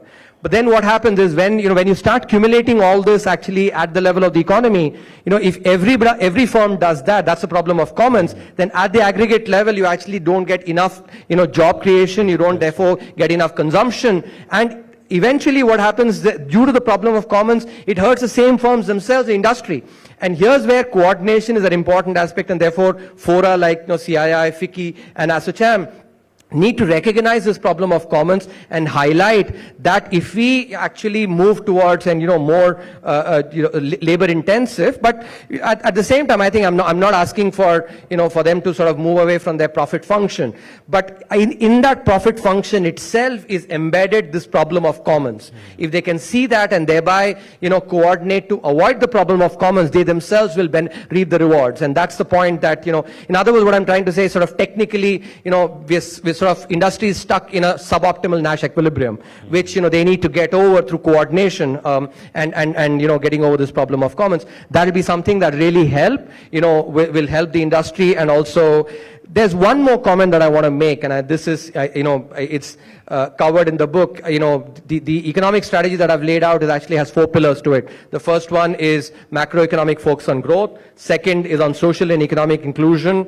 and third is some demagoguery about which basically creates this artificial tension between wealth creation and what is good for the common citizen, or things like there is this sort of syndrome of Bollywood 20 years back where there would be these jingles from Hollywood that they transport and just change the lyrics and copy paste. In many of our economic narratives we see that, especially on inequality, for instance. The narratives that, let's say, Thomas Piketty is talking about for Europe or or the US, we have to be careful to actually not transport that without contextualizing it to India. And in the book I actually show, if you correlate in the advanced economies, inequality on the x-axis and socioeconomic indicators on the y-axis, you get a negative correlation for advanced economies. But when you do the same thing, same data, but for India, same proxies, you get no correlation. And this is important actually, that we don't cut paste such narratives like, the Bollywood of yesteryear, era. At the same time also, and embedded in this is the concept of the wealth creation. Yes. And here it is really critical to understand that there is no tension. In fact, wealth creation is what actually helps job creation too. One of your surveys you actually dwelt a lot on. I did, and I want to now leave a couple of examples for the audience and for for our participants to latch on to here. See, as I've mentioned, I come from a very humble background, low middle class family. When we were young, we used to have a help who used to come and, help clean dishes. Some months we could afford, some months we could not. The important point is that, even in those months when we had the house help, this lady used to be working in 9 other families. In other words, 10 lower middle class families together were providing 1/10 of a household help's job.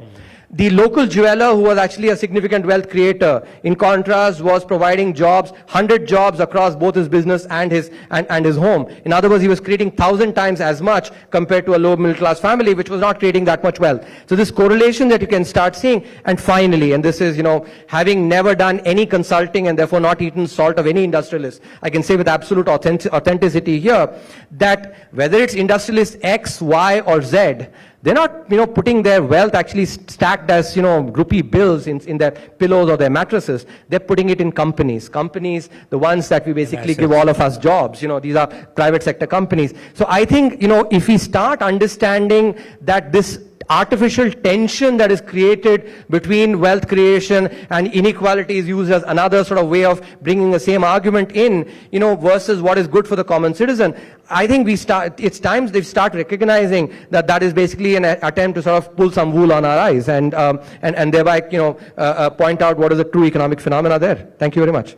Krishnamurthy Subramanian at his very best, as always. Thank you very much, and a very big warm round of applause. Thank you, Dr. Subramaniam. Would request you to please stay on the stage for a bit, and will request Saurabh Majumdar to please present the memento to Dr. Subramaniam.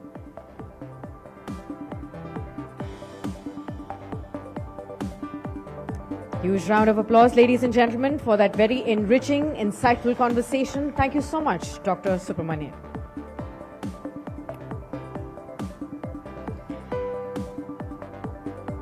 Time now, ladies and gentlemen, for our next session now. Request everyone to please continue to be seated. Our next session is titled India at 100, the state of capitalism in India.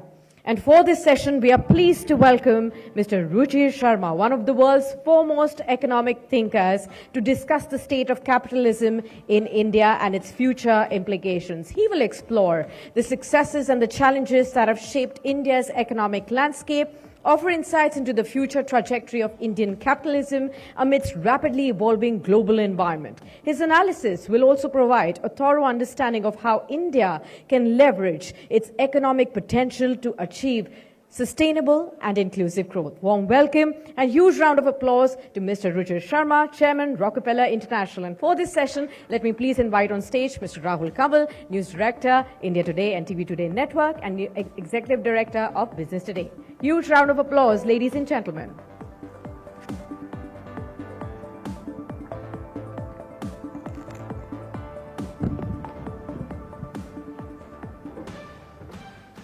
Welcome. Right from the time of independence, India has had a fraught relationship with capitalism. Unlike countries like the United States or the UK, India never embraced capitalism and creative destruction. And therefore, Ruchir's book on what went wrong with capitalism is largely written in the American context. But he is an original thinker. So what I thought was, we'd go beyond the syllabus, we'd go beyond what's written in his book and actually try and apply some of the concepts and topics that he's touched upon in the US context to the Indian context and examine the state of capitalism at the moment in India and look forward to where we seem to be heading given the economic and political pulls and pressures at play. Ladies and gentlemen, at the Business Today India at 100 Summit, join me in raising a warm round of applause as we welcome for this special keynote session Ruchir Sharma. Thank you very much, Ruchir, for joining us here. Thank you. It's an absolute pleasure. So thank you. I want you to start by giving us a temperature check of what you think about the state of capitalism in India at the moment relative to what's happening globally. So we'll start from there and then we'll examine where we could potentially be headed. Ruchir. Right. So I think at the basic level, we have to define what exactly is capitalism. And in very basic terms, the way I define capitalism is about giving people economic freedom, and allowing economic initiative to flower on its own, right? So economic freedom for me is the basic definition of capitalism. Now, if you look at India, the thing which always struck me, in fact, the book's journey begins in India, struck me was that we gave our people political freedom after 1947, but we never gave our people economic freedom. So if you look at the rankings, for example, of economic freedom, India consistently ranked in the bottom quartile, right, of the countries in the world. And if you look at India's rankings on a per capita income basis, that's really the key in terms of measuring economic success. India's rankings on a per capita income basis, virtually till the 1980s, kept on slipping compared to the rest of the world. So we were in the bottom quartile of also per capita income rankings. Then from the 1980s and 19 onwards, both things began to change. We started to give our people much more economic freedom, moving towards a more market-oriented system, and our per capita income rankings started to move up, and India also in terms of its economic size also once again, started to move up the league tables, right? So that's been India's trajectory. So yes, you're correct that we have never embraced capitalism fully, but I think that it's a journey. It's been a V-shaped journey, which is that in the first 30 to 40 years after independence, we gave our people very little economic freedom. They had all the political freedom, but little economic freedom. And after that, we have seen India also move down the path where you've got much more economic freedom, and we have now moved up the rankings of on the index of economic freedom. So I think that we've been moving in the right direction. The broad trajectory for India in the last 30 to 40 years has been in the right direction. There are obviously ebbs and flows in that, but broadly, and we have clearly achieved much greater economic success as we have given our people far greater economic freedom in the last 30 to 40 years. I don't think anybody would doubt or question if I say that in Prime Minister Narendra Modi, we probably had and have the best hope for capitalism, free enterprise. He's a big backer even at this moment. He came after the budget and spoke to industry about wealth creators, the need to encourage those who do investments, create jobs.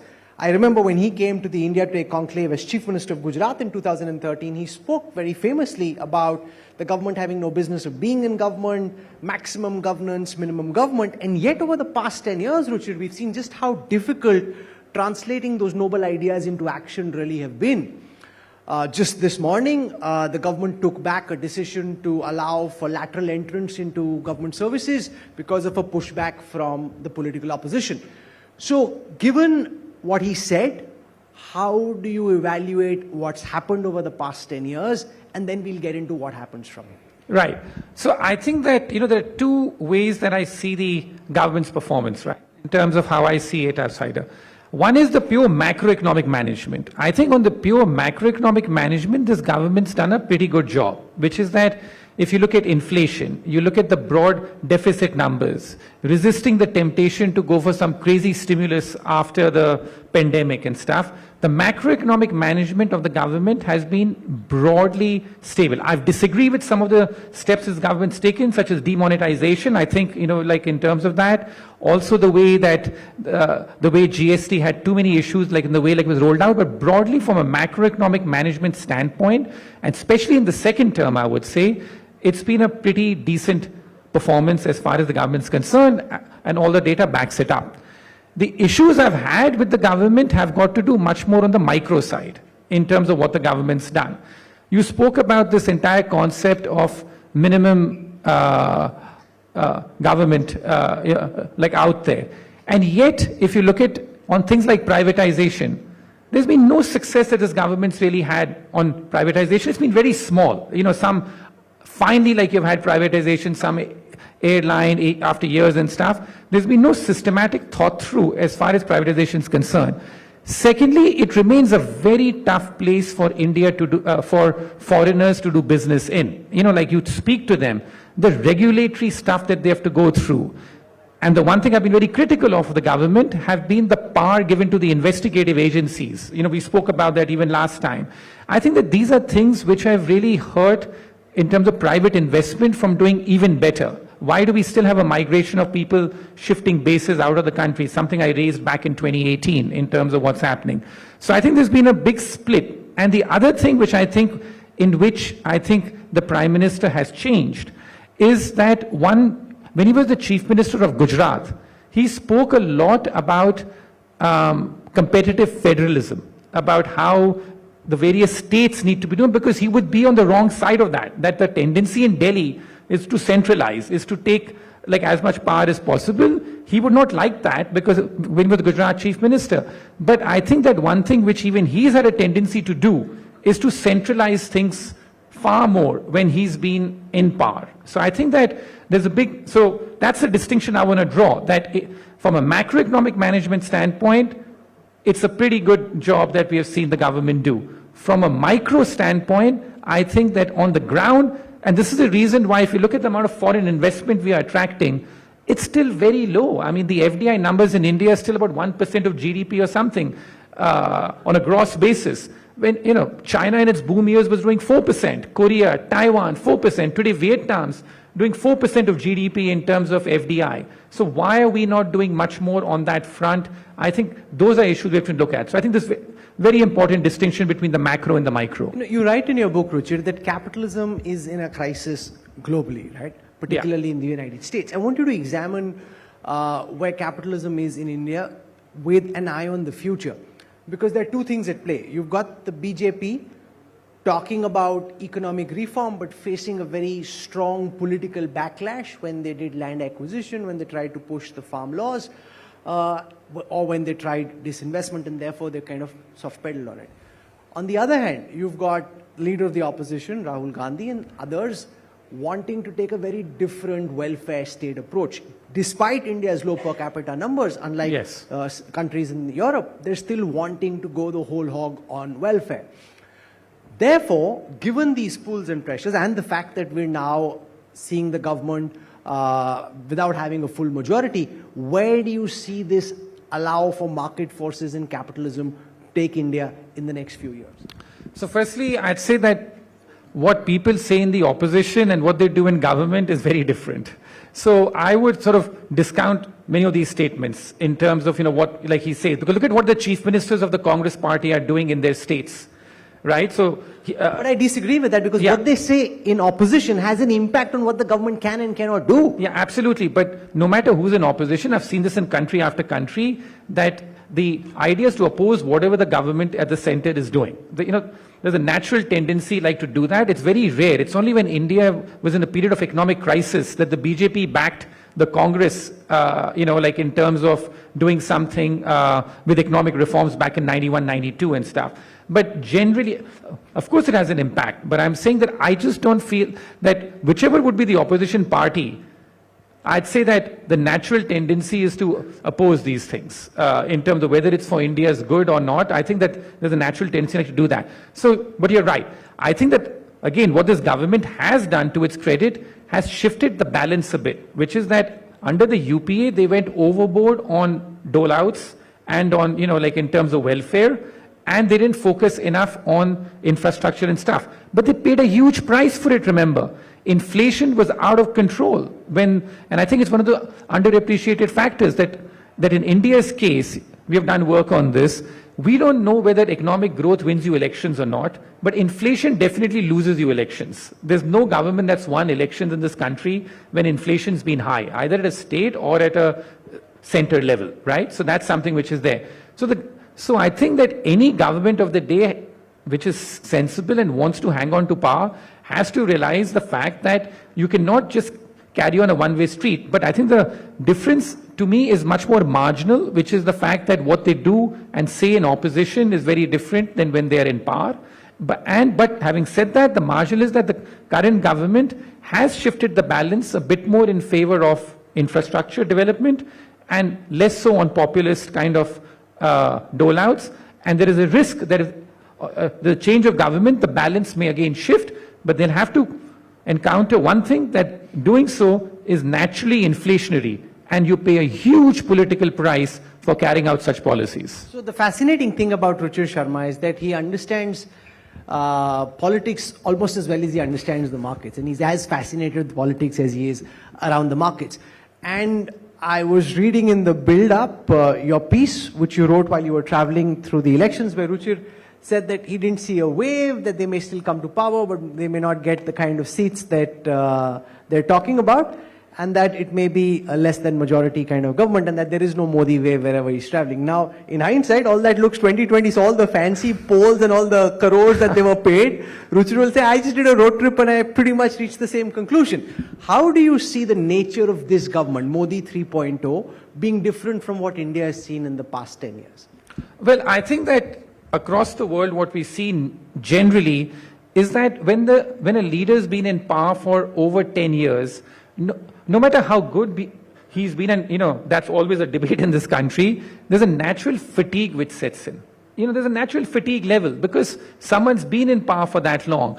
For example, people keep asking me today that, has Rahul Gandhi really changed and stuff? I said, I'm not sure whether this is Rahul Gandhi has changed or people are just in a mood to see something new, and so they're propping, propping it up. So I just feel that the way that the country has moved today and the mood you're sensing is one of slight fatigue. Let's try something new. That's, I think, the broad, sort of feeling that I'm getting in this country. And when we were traveling, that's the feeling we picked up, that there were lots of people who we were talking to who were saying to us, कि अब ये बहुत एक तरफा हो गया है. The feeling that it's become too one-sided. So they just wanted to prop up whoever was on the other side. I feel that was like a really underappreciated dynamic in this election. So your politics, from what I understand Yeah. of it, is on the liberal side, but as far as economics are concerned, you're very pro-markets. Yes. And therefore, let me ask you this, Ruchir Sharma, as an economist and as a stock markets analyst, are you scared of the kind of economics that Rahul Gandhi and the Congress party are pushing at this moment? Does it spook you? And if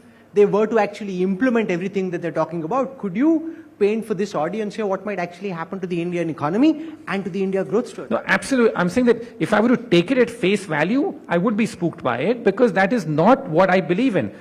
In my previous book that I wrote, Democracy on the Road, I was very open about the fact that, like in my initial days, when I first started looking at Indian politics very closely and stuff, I'd be very fascinated that let's go meet Sonia Gandhi, let's speak to her about what economics is and stuff like that.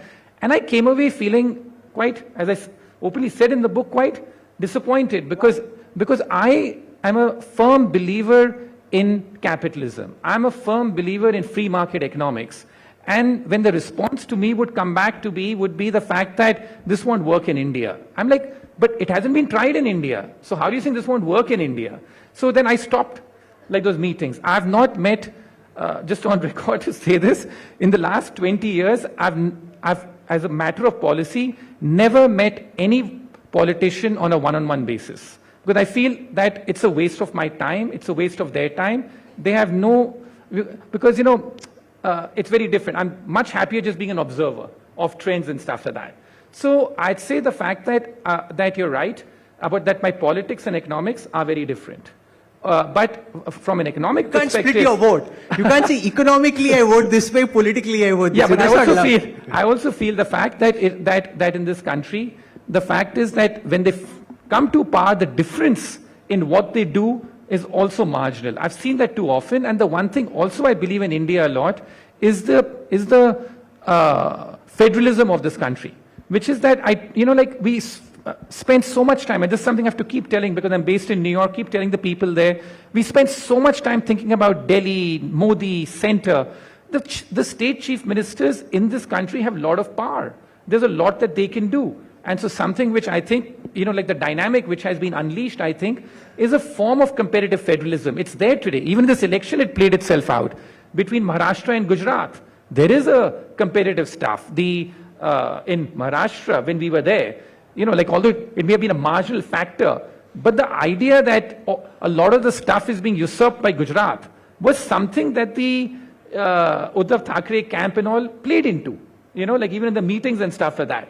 So I think this competitive federalism which has come in is a positive dynamic. It may appear a bit ugly at election time, but I'd say that that's there. The Congress similarly, and the BJP points this out, that you may criticize, that they may say something against the top industrialists, but the Congress chief ministers are in business with them. Right? So that's just the practicality of it. So when you look at macro trends, what's your sense of the Indian stock markets at this moment? There is one perspective that the markets are overheated, that the price earning multiples are out of whack when looked at what's happening globally, and that India could be headed towards a correction. It could be a minor correction, major correction, that's up for debate, but that we're in overheated territory. The other is, look at this in a global context, that India is still the fastest growing large economy, and therefore, if you zoom out, there is still enough juice in the Indian story, and the BSE could be headed to 100,000 and the NSE could be headed to 25,000. What's your take on that? Right. So I'd say that, the classic, what happens when we look at markets and stuff is that we all have classic models of ours. The classic models aren't working for India just now. Why not? But no, because of the fact that this domestic flow of money, this financialization trend that we are seeing has taken a momentum of its own, right? Because India has been the most expensive stock market in the world now for a while. It's the one market in the world today which is even more expensive than the United States in terms of valuations, despite the US market being at record highs and stuff. So this is a market which is functioning on its own, dynamic. The good thing is that it's so far been broadly supported, at least by fundamentals. A true bubble is one where the fundamentals are deteriorating, but the prices are going up.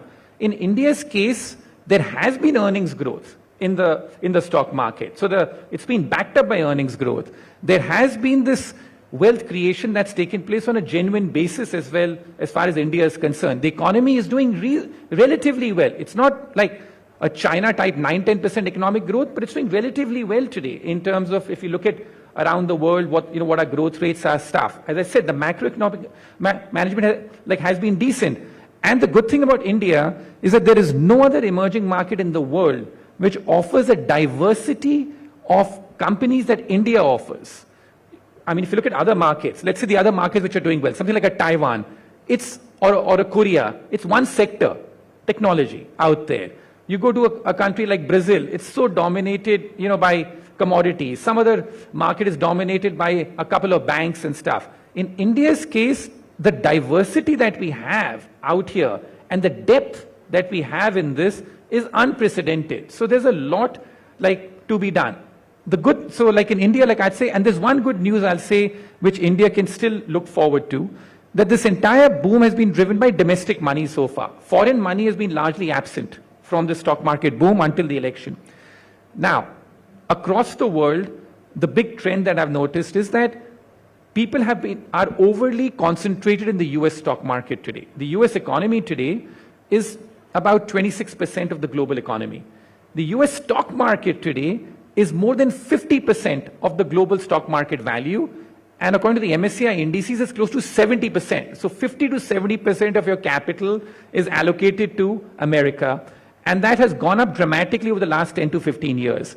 I think that that's bound to break. The dollar is bound to weaken, and the capital flows are likely to come back to emerging markets, and India will be a beneficiary of that de facto. Now, I feel that other emerging markets are even cheaper and maybe bigger beneficiaries, but India will be a beneficiary. So yes, I'm concerned by this domestic one-way trade which we have had on this market. Is that a good thing or a bad thing? Why? Because a lot of small retail investors, because they've seen the returns of the stock markets for several years, through the systematic investment plan route, are investing in domestic mutual funds. Yes. It can be argued that they have no other immediate alternatives. Like, this is the only route they have. So even if the fundamentals don't support it, this is where your local asset management companies are pumping in the money, because they have frankly nowhere else to go. I mean, the options to invest internationally for domestic retail investors are far fewer. Well, some options are opening up. I would recommend to people that wherever possible, do diversify a bit, especially into other emerging markets, because they are much cheaper and they have decent growth prospects and they're improving. But in India's case as well, as I said, that I would begin to be much more concerned about the Indian stock market if our earnings growth began to decline, if in terms of the fact that our fundamentals began to decline, I'd be much more concerned about that. But so at this moment, you're long India? At this moment, India is one of the countries that I like. But yeah, I run a global emerging markets fund. I don't believe in putting eggs all in one basket. 5 years ago, everybody wanted to just be in Chinese tech, Tencent, Alibaba. We know how that ended. So in terms of, you have to be wary of these trends. But so far, as I said, that... So when you look at the other emerging markets, Richard, which ones look the hottest to you as a 5-year horizon? Well, yeah. So example, there's plenty of opportunity which people don't speak about. Like, for example, one thing I speak about is that in the world today, there are about 200 countries or so. Only 40 of them are classified as developed countries. Everything else is classified as emerging, and many of them from Brazil to Mexico have been emerging forever, right? Because they've always said that. But there are places like Eastern Europe, where, for example, the next country to become a developed country, it's very hard. It's very hard for a country which is emerging to become a developed country. The next country, I think, which is going to become a developed country is Poland. So that's a country that I've liked. I think places like Mexico, have near-term political volatility, but they're benefiting a lot from people moving, to nearshoring. Vietnam, Indonesia, Philippines, in Southeast Asia, all these countries are doing relatively well and stuff like that as well. So I think that it's time to spread some capital around is my philosophy within emerging markets. But India, for me, will always remain, because none of these markets, the thing which India's got, is that none of these markets have the breadth and the depth of the Indian stock market. And that's what makes it such a powerful market to be engaged with. And therefore, this market has consistently outperformed other emerging markets over any time horizon. And this decade, of course, it's gone a bit vertical in terms of there's no country in the world which has created as much wealth in terms of billionaires, new billionaires, as India has created this decade. So your heart is usually in India. A lot of your money is in the United States. I want to spend a moment talking to you about the state of play in the US. Yes. Because you've got Kamala Harris now talking about a bigger welfare state, a bigger role for government. And you've got Donald Trump talking about capitalism, even though in your book you say he's not as capitalistic as he seems in the outside, and several of his steps were a continuation of what was happening in the past.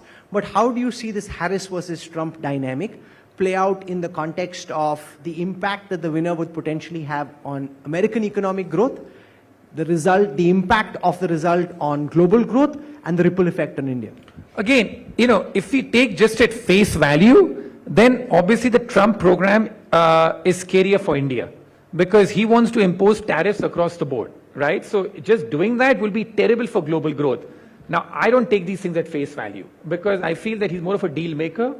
This is all negotiating tactics that you say, I'm going to do this. At the end, you strike a deal in terms of it and you declare yourself a winner. So therefore, I hope that's the case. But at face value, if I were to take it, for the global economy, for them to do this is quite, for him to impose these tariffs is not good for India, is not good for the rest of the world. But here is the big thing which I find, and this is why, like when I wrote my first book, Breakout Nations, 12 years ago, I was very skeptical of BRICS, if you recall in that book. And I ended that book by saying that the true breakout nation in the world is America.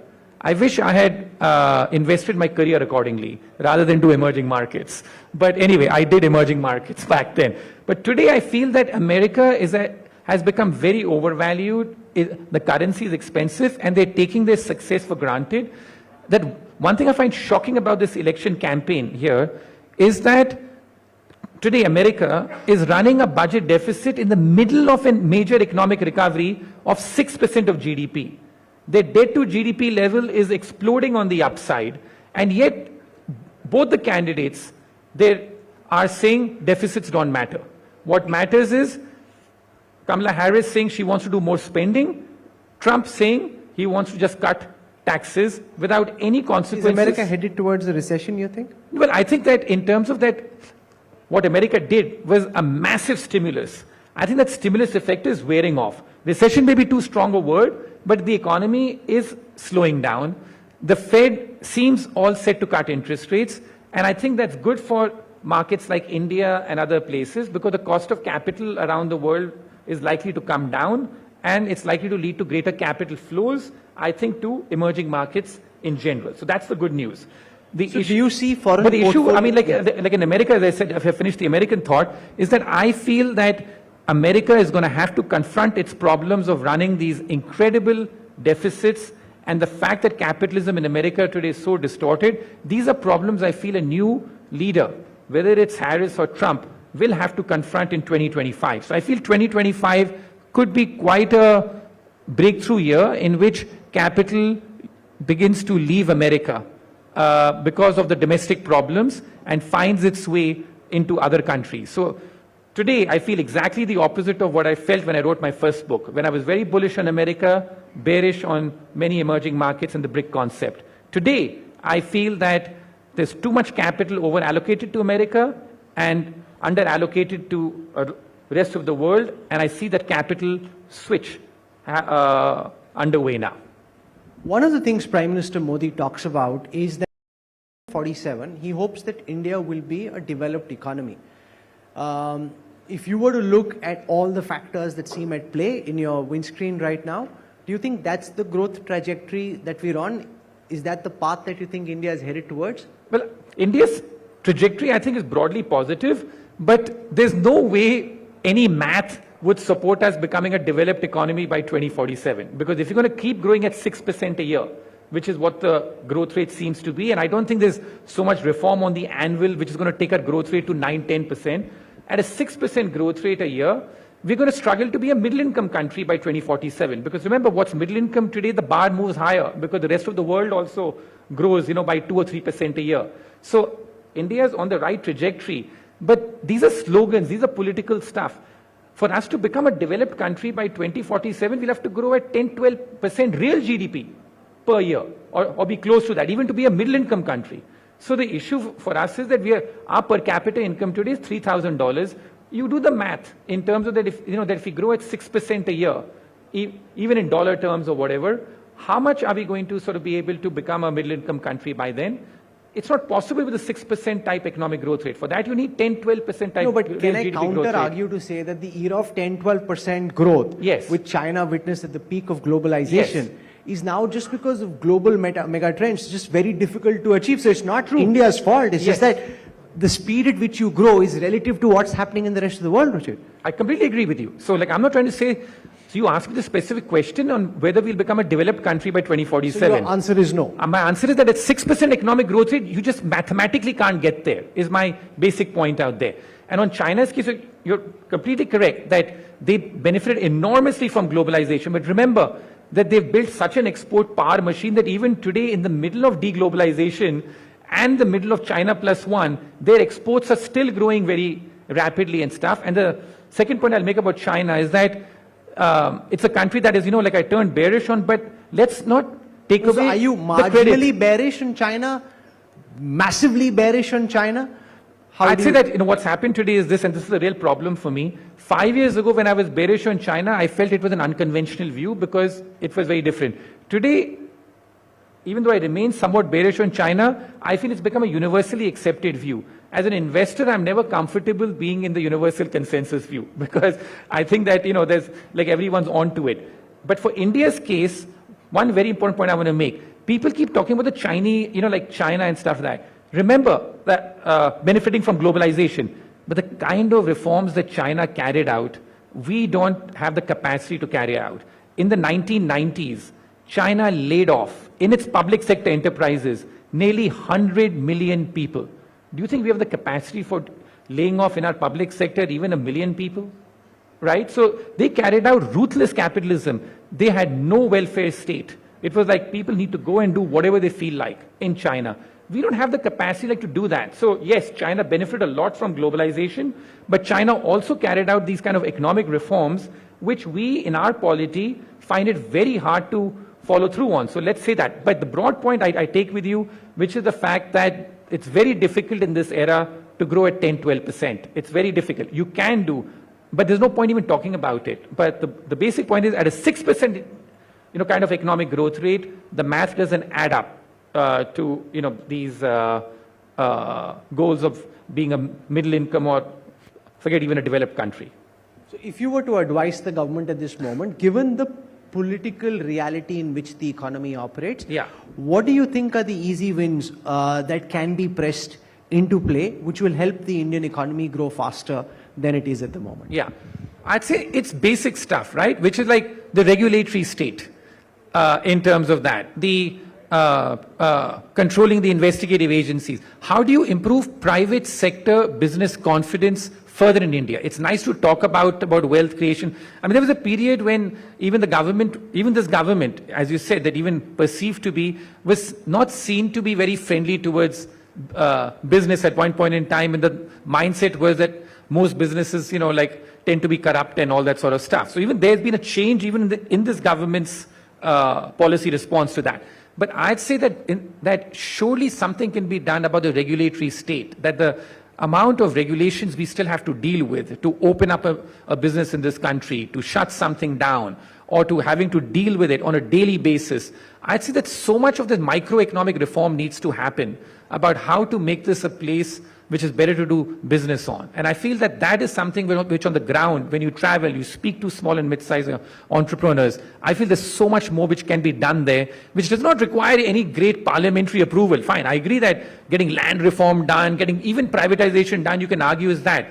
But so much can be done to make the life of the average citizen easier, rather than having to face this scrutiny, that scrutiny.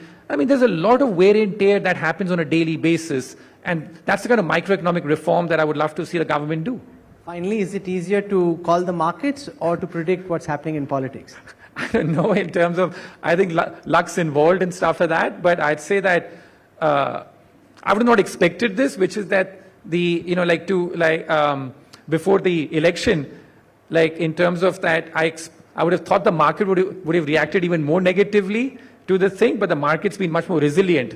So prima facie, it seems that the markets are more difficult to call than the election, given what we spoke about in May and June. Thank you very much, Mr. Sharma, for joining us.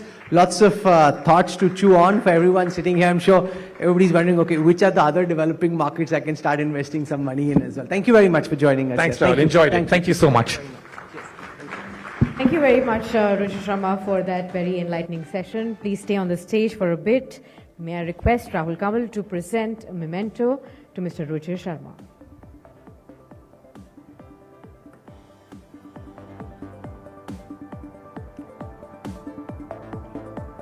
Begin, ladies and gentlemen. Thank you so much, Mr. Sharma. Ladies and gentlemen, as we approach the final panel discussion of the day, the next panel is titled From Profit to Politics, Lawmakers of New India. We are now set to explore the extraordinary journeys of leaders who have seamlessly transitioned from influential roles in the industry to impactful positions in the legislature, who also bring a rich understanding of both sectors combined with their diverse political experiences, making them uniquely equipped to offer profound insights. Our next panel of experts will be sharing their perspectives on the critical challenges, emerging opportunities, and the strategic approaches that are required to drive India's transformation into a developed nation by 2047. And this discussion promises to provide valuable reflections and actionable strategies as we conclude our exploration of India's path forward. Please join me in welcoming Mr. Karthi Chidambaram, Member of Parliament, Congress. On the stage with us will also be Mr. Shashank Mani, Member of Parliament, BJP, and Mr. Konda Vishweshwar Reddy, Member of Parliament, BJP. To moderate this session, I'd like to invite on stage Mr. Rahul Kanwal, News Director, TV Today Group, and also Executive Director, Business Today.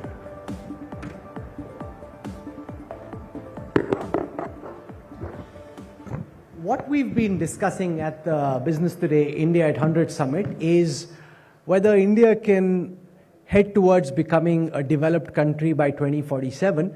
What we hope to do in this, the final session of this summit, is to talk about the role that politics will play in India's growth, taking it forward or pulling it back. And as we've seen with some of the things that have happened over the past few days, politics has a very important role, because what the opposition is saying is now also having an impact on what the government is able to get done. So that means that changes the nature of what we've seen over the past 10 years. I want to introduce you to our guests. And the reason I want to do this is because you may not get to see them every single day on television. We made a lot of extra effort to bring them in. So let me spend a moment talking about not just what you know about them, but what you may not. So I want to begin by introducing Shashank Mani Tripathi. He's a BJP MP from Devariya in eastern Uttar Pradesh. He's a BTech from the Indian Institute of Technology, Delhi. Did his MBA from the IMD Business School in Lausanne in Switzerland. So welcome, sir. Thank you very much. Has been doing a lot of very interesting social work. He'll probably talk a bit about it, and therefore very interesting to have him in politics. Also from the BJP is Konda Vishweshwar Reddy. Amongst various credentials, he's the second richest MP. He doesn't want to be ever referred to as that, so I won't even get into how much his assets are. But more importantly, he's an MP from Chevala Parliamentary Constituency in Hyderabad, in Telangana, an engineer by profession.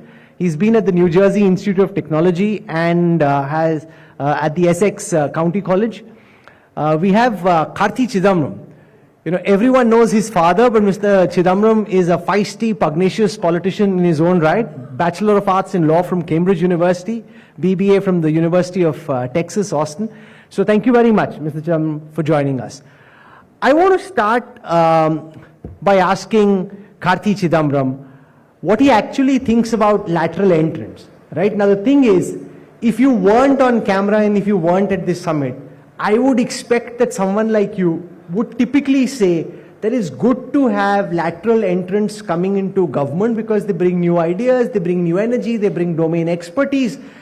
And yet, the political opposition takes this issue up in such a big way, links it to reservation, and what could potentially have been a governance reform is then stymied. How will India, Karthi Chidambaram, achieve the objective of being an advanced economy with politics of this kind? I think this, see, a lateral entry as an idea is a good idea. And we've had Dr. Manmohan Singh come into government through lateral entry. So it's not that we oppose the idea of lateral entry. But lateral entry can't be a surreptitious way to pack government with people who are aligned with the governing party's ideology, giving a go-by to the reservation policies we have. I mean, and just because you're going to have reservation policy does not mean that you're not going to bring in better talent into government. I mean, that I think is an erroneous assumption. I think you can adhere to the... No, but take an expert in artificial No, but intelligence, the point is this. biomedical sciences. The Now, point where is- will you the find, point is- people, if you go into SC, ST, OBC, where will you find these kind of The domain point is, experts, sir? if somebody is an eminent global expert, yes, but just to bring in mid-level or senior-level managers into government and not to adhere to the social affirmative action programs we have in India, I think is erroneous. I think you can adhere to it and still have the lateral entry. The problem here was nobody was opposing the lateral entry. The problem here was opposing the lateral entry without the social affirmative program, without that structure coming in. And the pushback didn't just necessarily come back from only from the opposition, but from key allies of the government itself, including Mr. Paswan's party. I think the TDP and the JDU would have perhaps privately had a word with the government. But the point is, this government is also learning to consult.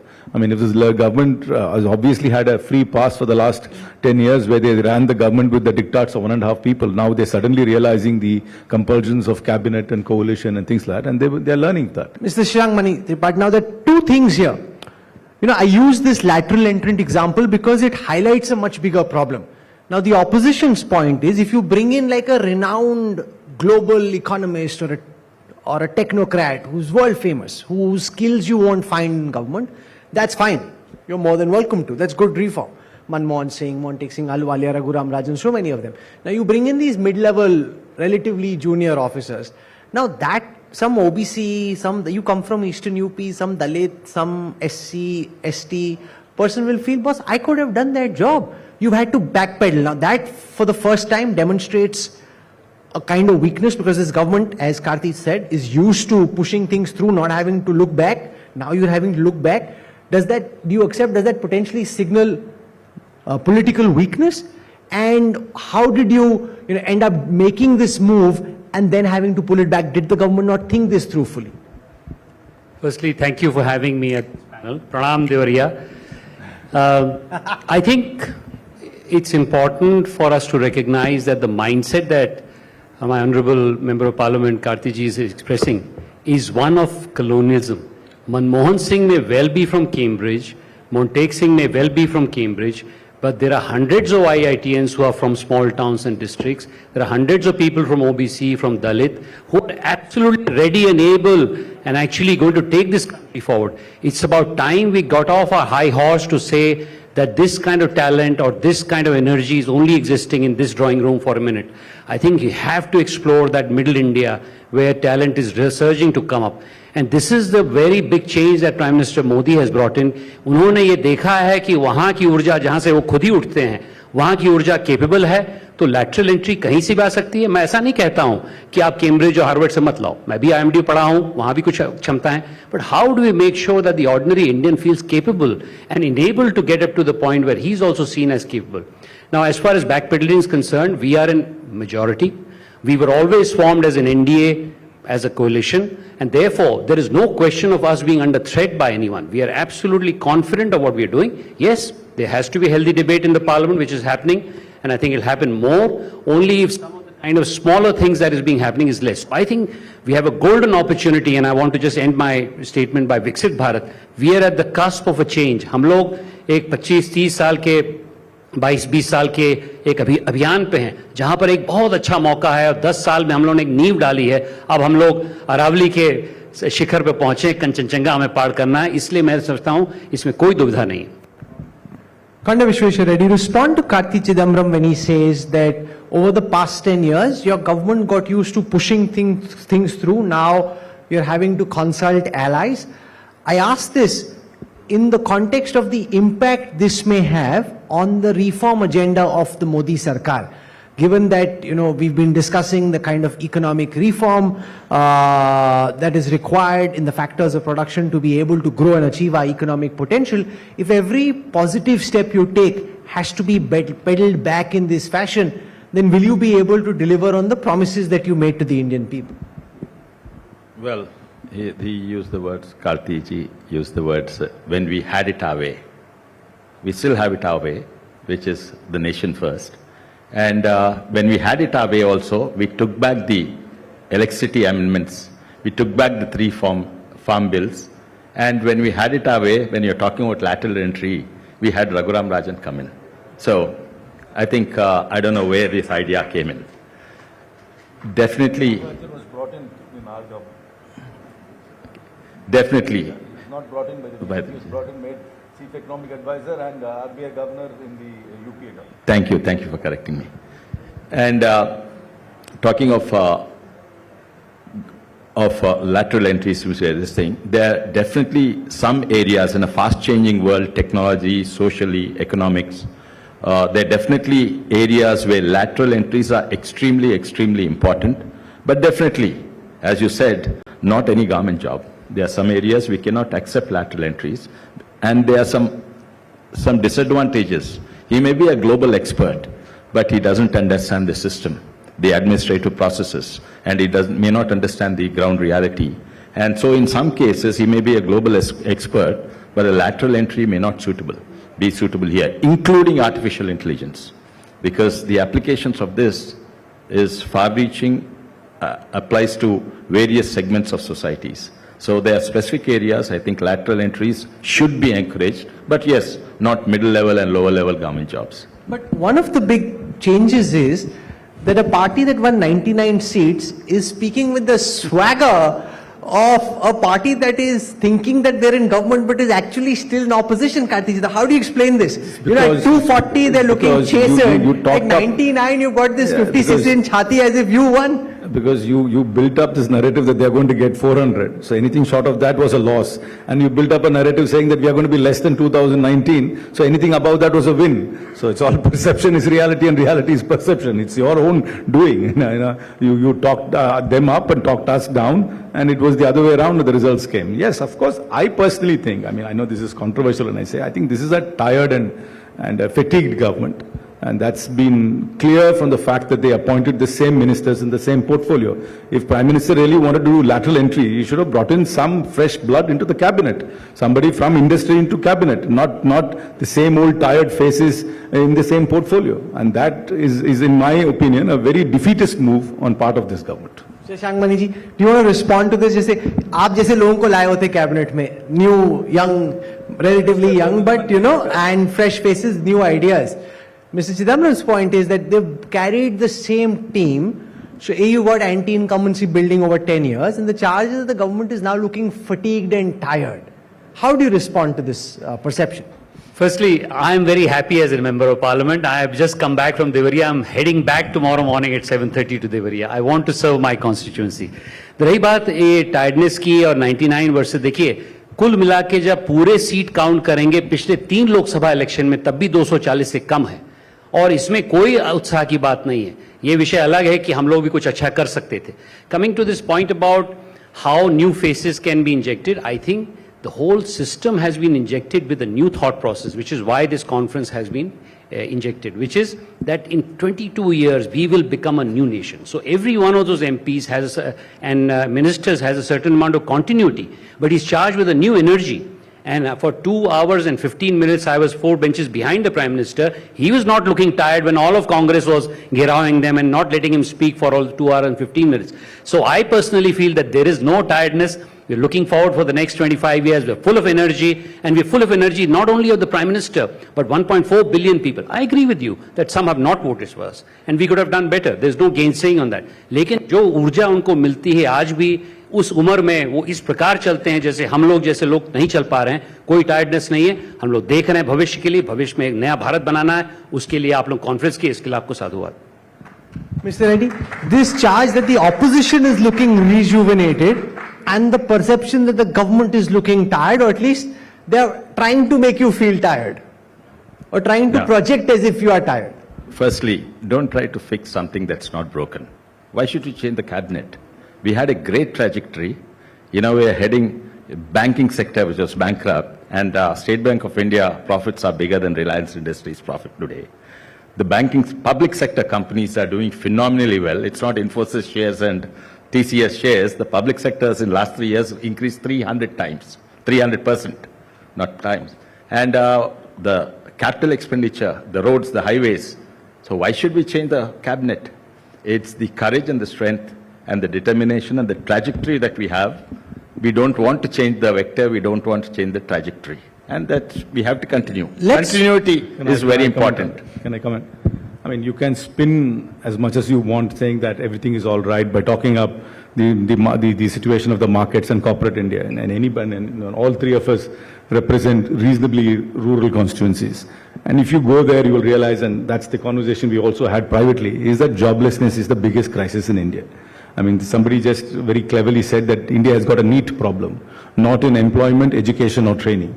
That seems to be the situation of most young people. There are close to 3 crore people who come out of the schooling and the college system who don't have jobs. I mean, that's a huge crisis. So somehow to say markets are doing well, corporate profits is great, you know, that's the way of talking ourselves in a blinkered way without understanding what really is happening in real India. If you might want to call it Bharat, call it Bharat. There is distress in the villages. I mean, farming is completely unviable. There is no new technological advancement which is being followed by farmers. People are moving away from villages. There are no jobs in villages, and they come to towns and they're doing blue-collar jobs where even a recent statistics has said that most people make less than 20,000 rupees a month. So the stress is real, and you know, the joblessness, unemployment and underemployment are the real problems, and we can gloss it over, you know, coming to grand buildings and talking about markets, but that's not the reality. Do you want to respond to this, because you come from a relatively rural constituency? No, just listen to my question. That the opposition's charge is that the government is underplaying the extent of rural distress, that joblessness is much more acute than government would want people to know and to believe. No, I'd say two things. One is, why is that the case? That is the case because 60 साल तक हम लोगों ने असली भारत पे कोई तवज्जो ही नहीं दिया। गरीबी हटाओ के नारे बन बन के ये बड़े बड़े शहर वाले उसको छोड़ ही दिया उनको। आज की तारीख में कोई इंस्टीट्यूशन नहीं है छोटे शहर। आज की तारीख में हमारे प्रधानमंत्री इंस्टीट्यूशन बना रहे हैं। उसका मैं उदाहरण देता हूं। आज 2 बजे मैं सीएमओ के साथ 2 घंटे की मेरी मीटिंग हुई कि कैसे डिजिटली को हम मेडिकल में डालें। ई सुश्रुत है, कई और स्कीमें हैं। मैं समझता हूं कि कई कैपेबिलिटी के दिक्कतें हैं, कैसे उसको इंप्लीमेंट करेंगे। लेकिन आज की तारीख में with due respect, Mr. Chidambaram himself said that digital will not happen in these areas. So there is also has to be a sense of purpose to say we have to enable this. 60 साल आप problem कर गए हैं, अब 10 साल में हम solve करते हैं. I agree with you that we have to build more institution. Institution building is difficult, but this is what प्रधानमंत्री मोदी is doing. हर जगह जा रहे हैं, असली भारत में असली चीजें करके दे रहे हैं. ये नहीं ऊपर ऊपर गरीबी हटाओ के नारे दे रहे हैं, नीचे कुछ हो ही नहीं रहा है. ट्रिकल डाउन हम लोगों ने कितने सालों से देखा है. ट्रिकल नहीं होता है सर. पिछले जो इकोनॉमिस्ट भी बोले हैं कि wealth creation is not the job of just the top people. Wealth creation has to be taken to the second tier, third tier. इसके लिए हम उद्यमिता बढ़ा रहे हैं, हर चीज बढ़ा रहे हैं. आज की तारीख में अगर जयंत चौधरी को आपने देखा होगा, तो मैं ये कहना चाहता हूं कि पहली बार एक ऐसी सरकार आई है जिसने असली भारत को देखा है, उसमें जाया. मैं समझता हूं विकसित भारत क्यों बनाया गया, क्योंकि अभी हम लोग डेवलप नहीं है. मैं इसी बात से सहमत हूं. अभी हमें और जॉब देने हैं, लेकिन इसीलिए तो हम लोग 20 साल तो काम करना है.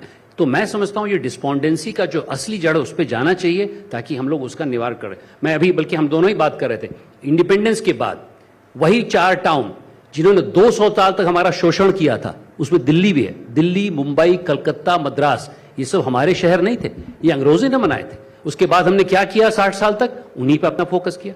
तो मैं इसमें नहीं जाना चाहता हूं कि मुंबई दिल्ली को बढ़ना चाहिए, लेकिन देवरिया को बढ़ना चाहिए, कुशीनगर को बढ़ना चाहिए, कोयम्बटूर को बढ़ना चाहिए. इसके लिए प्रधानमंत्री, हमारी सरकार हर समय तत्पर है. But Mr. Reddy, the problem with this 10-year versus 60-year argument is that you now have a generation of youngsters who've not seen Mr. Chidambaram's father in power and the Congress in power. They've only seen you.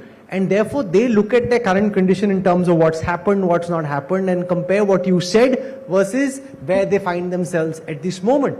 And that's the economic and political reality that you now confront. No, absolutely. See, joblessness, job creation is not an Indian problem, it's a global problem. Economy got disconnected from job creation. And we have to deal with it like all other nations.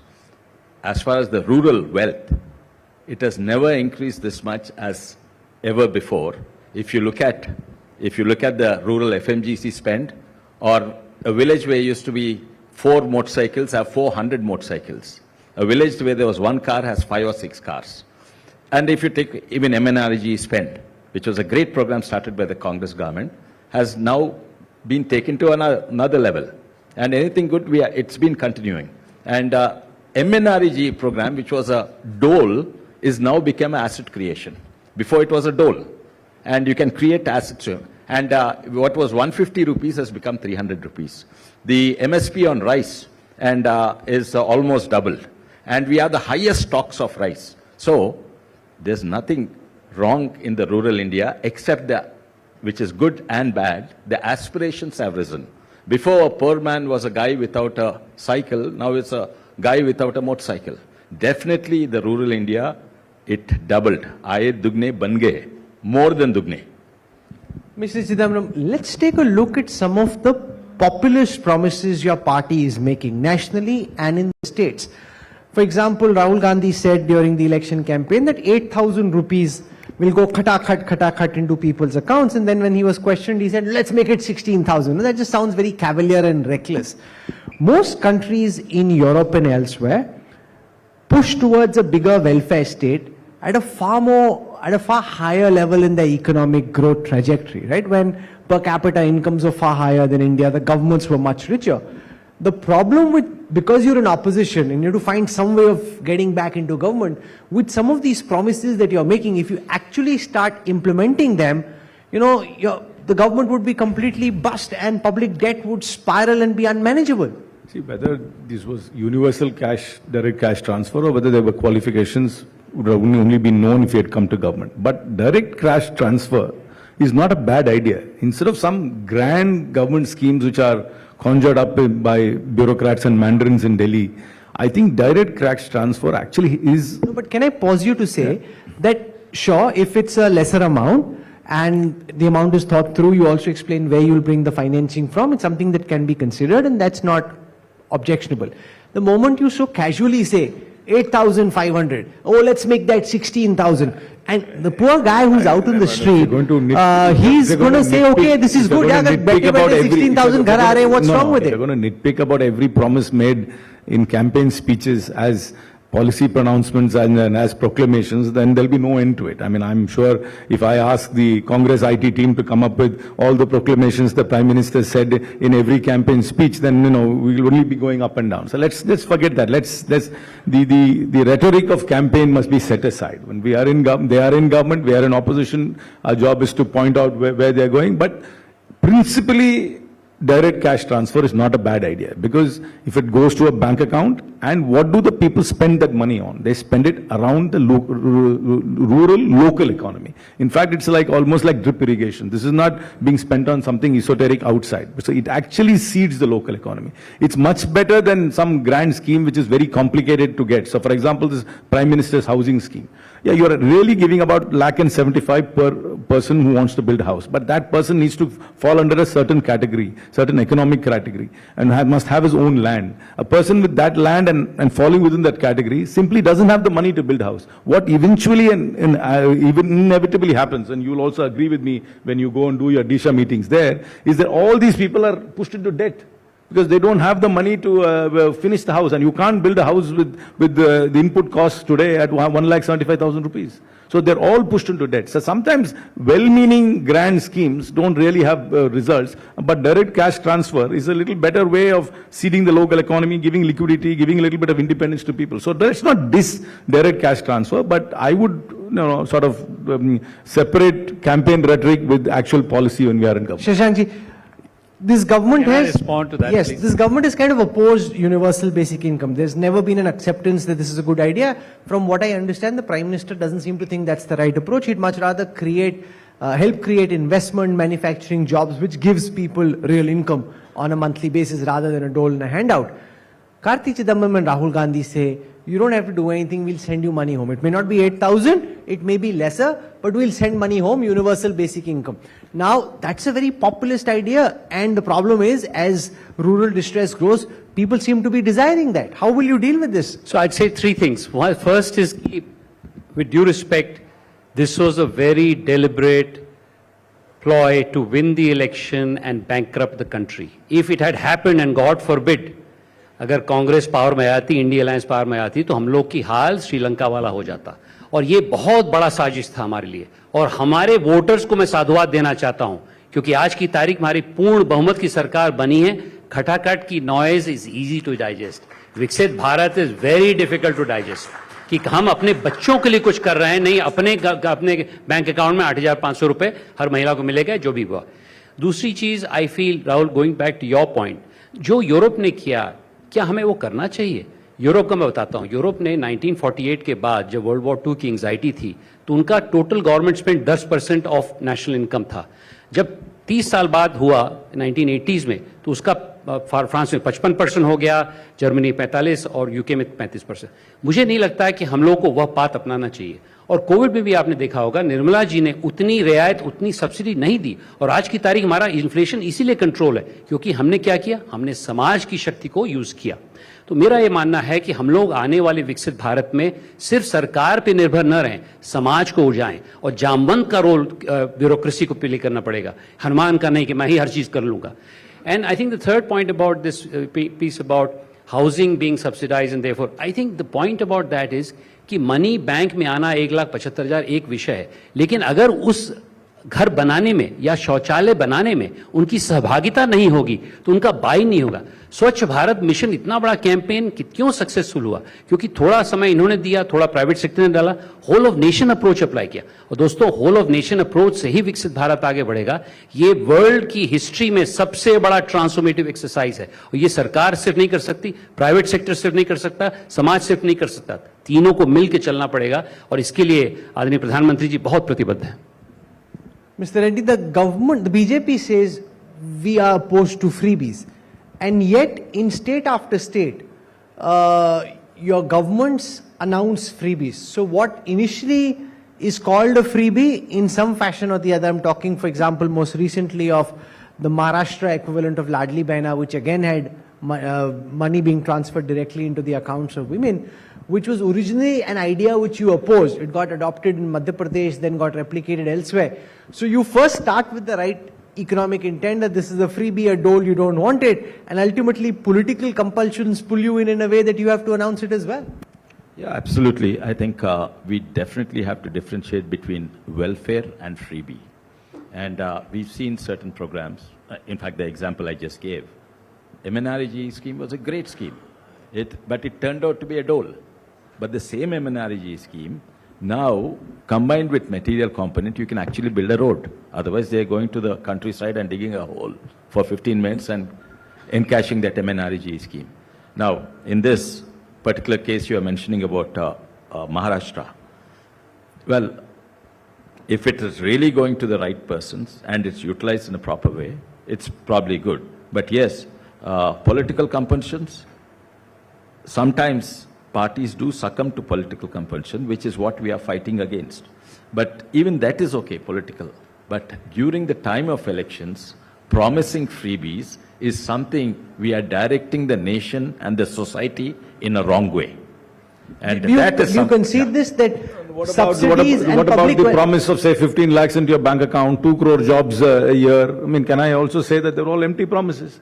I mean, so people vote for various reasons. They don't vote for one slogan or one rhetoric in campaign. But let's not diss direct cash transfer to beneficiaries. Let's not diss. See, you have to have you can't have a siloed view of a socio-economic view from people like us. There has to be a little bit of diversity of opinion. But do you concede that welfare and government schemes are far more precisely targeted now than they were on your watch. That the intermediate corruption, the bogus accounts, they're no longer the case the way they were. That's because of pure technological advancement and ease of opening banks. I mean, that every government builds on the shoulders of the previous government. You don't suddenly come and start building things from ground zero. You build on the shoulders of the previous government. And when we come to government in 29, we'll build on the shoulders of them.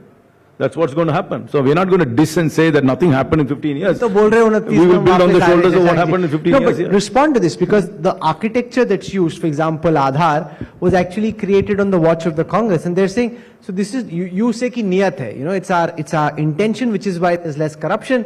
Karti Chidambaram says, it's just digital infrastructure which is available now, which wasn't available previously. I think, as Mr. Reddy said, I think we should applaud some things which have properly done. So we have as a government no direct view that something which benefits the final, like UIDAI and others, should be adopted. But I think it's not just about technology, it's the mindset which comes behind it. The philosophy was, मैं ऊपर हूँ, मैं अमीर हूँ, मैं आपको गरीब हूँ, मैं आपको डालूंगा. हम ये बोल रहे हैं, and to the point that you made earlier, they have to segment.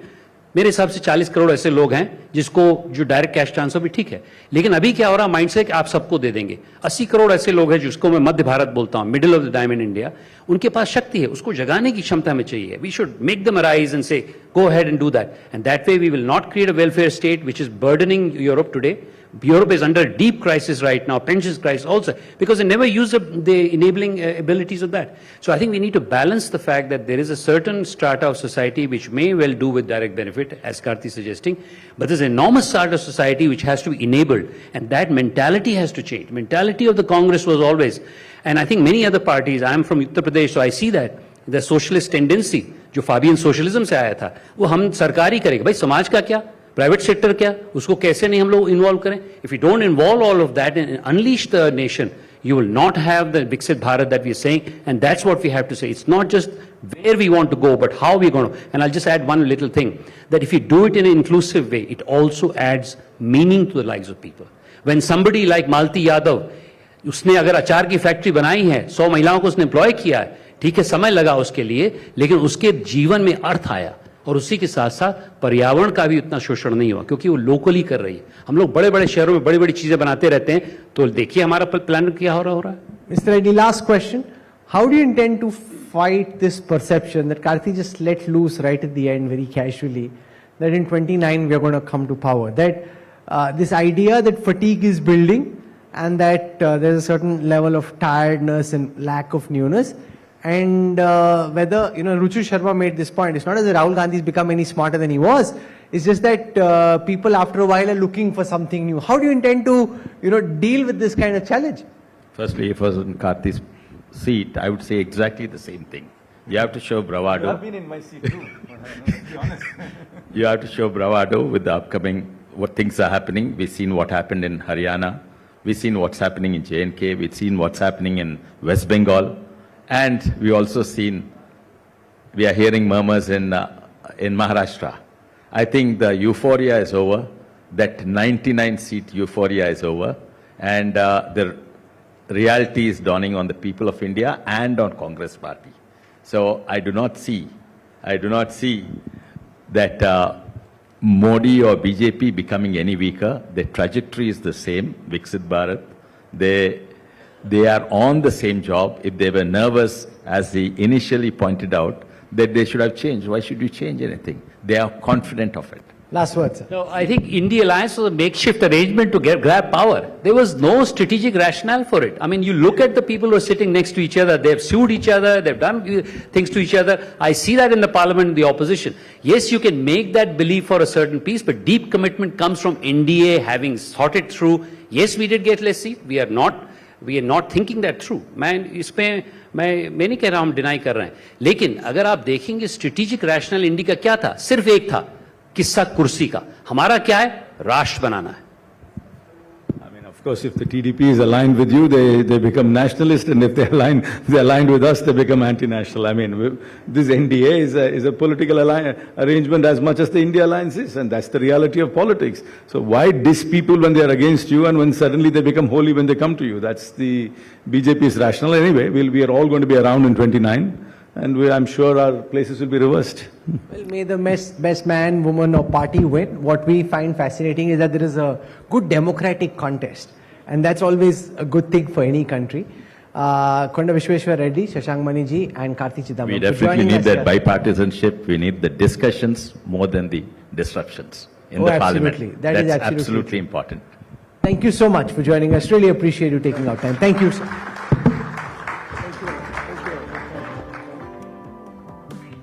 Thank you, respected members of the Parliament. Could I please request you to stay back as I request Mr. Rahul Kamal to please present the token of appreciations to all the three speakers.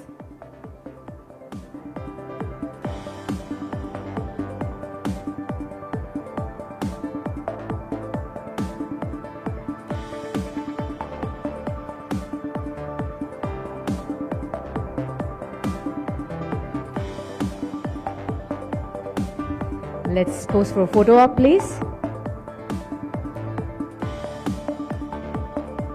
Huge round of applause, ladies and gentlemen. Thank you so much. That was our final panel discussion for this evening, and it was an incredible one. Thank you so much, Rahul.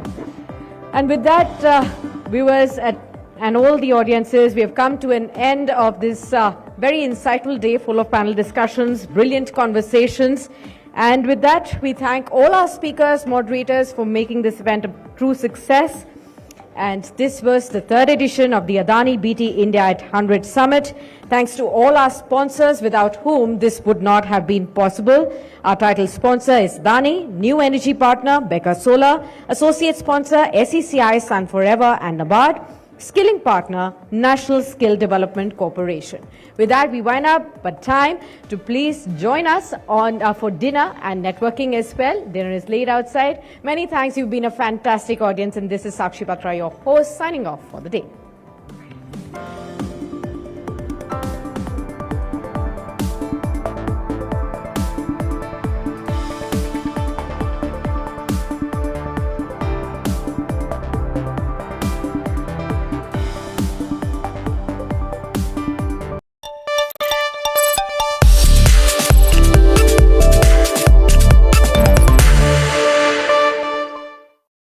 Good evening and a very warm welcome to you all this evening for being here on what is a rainy day in Delhi, but talking about the weather, green transition.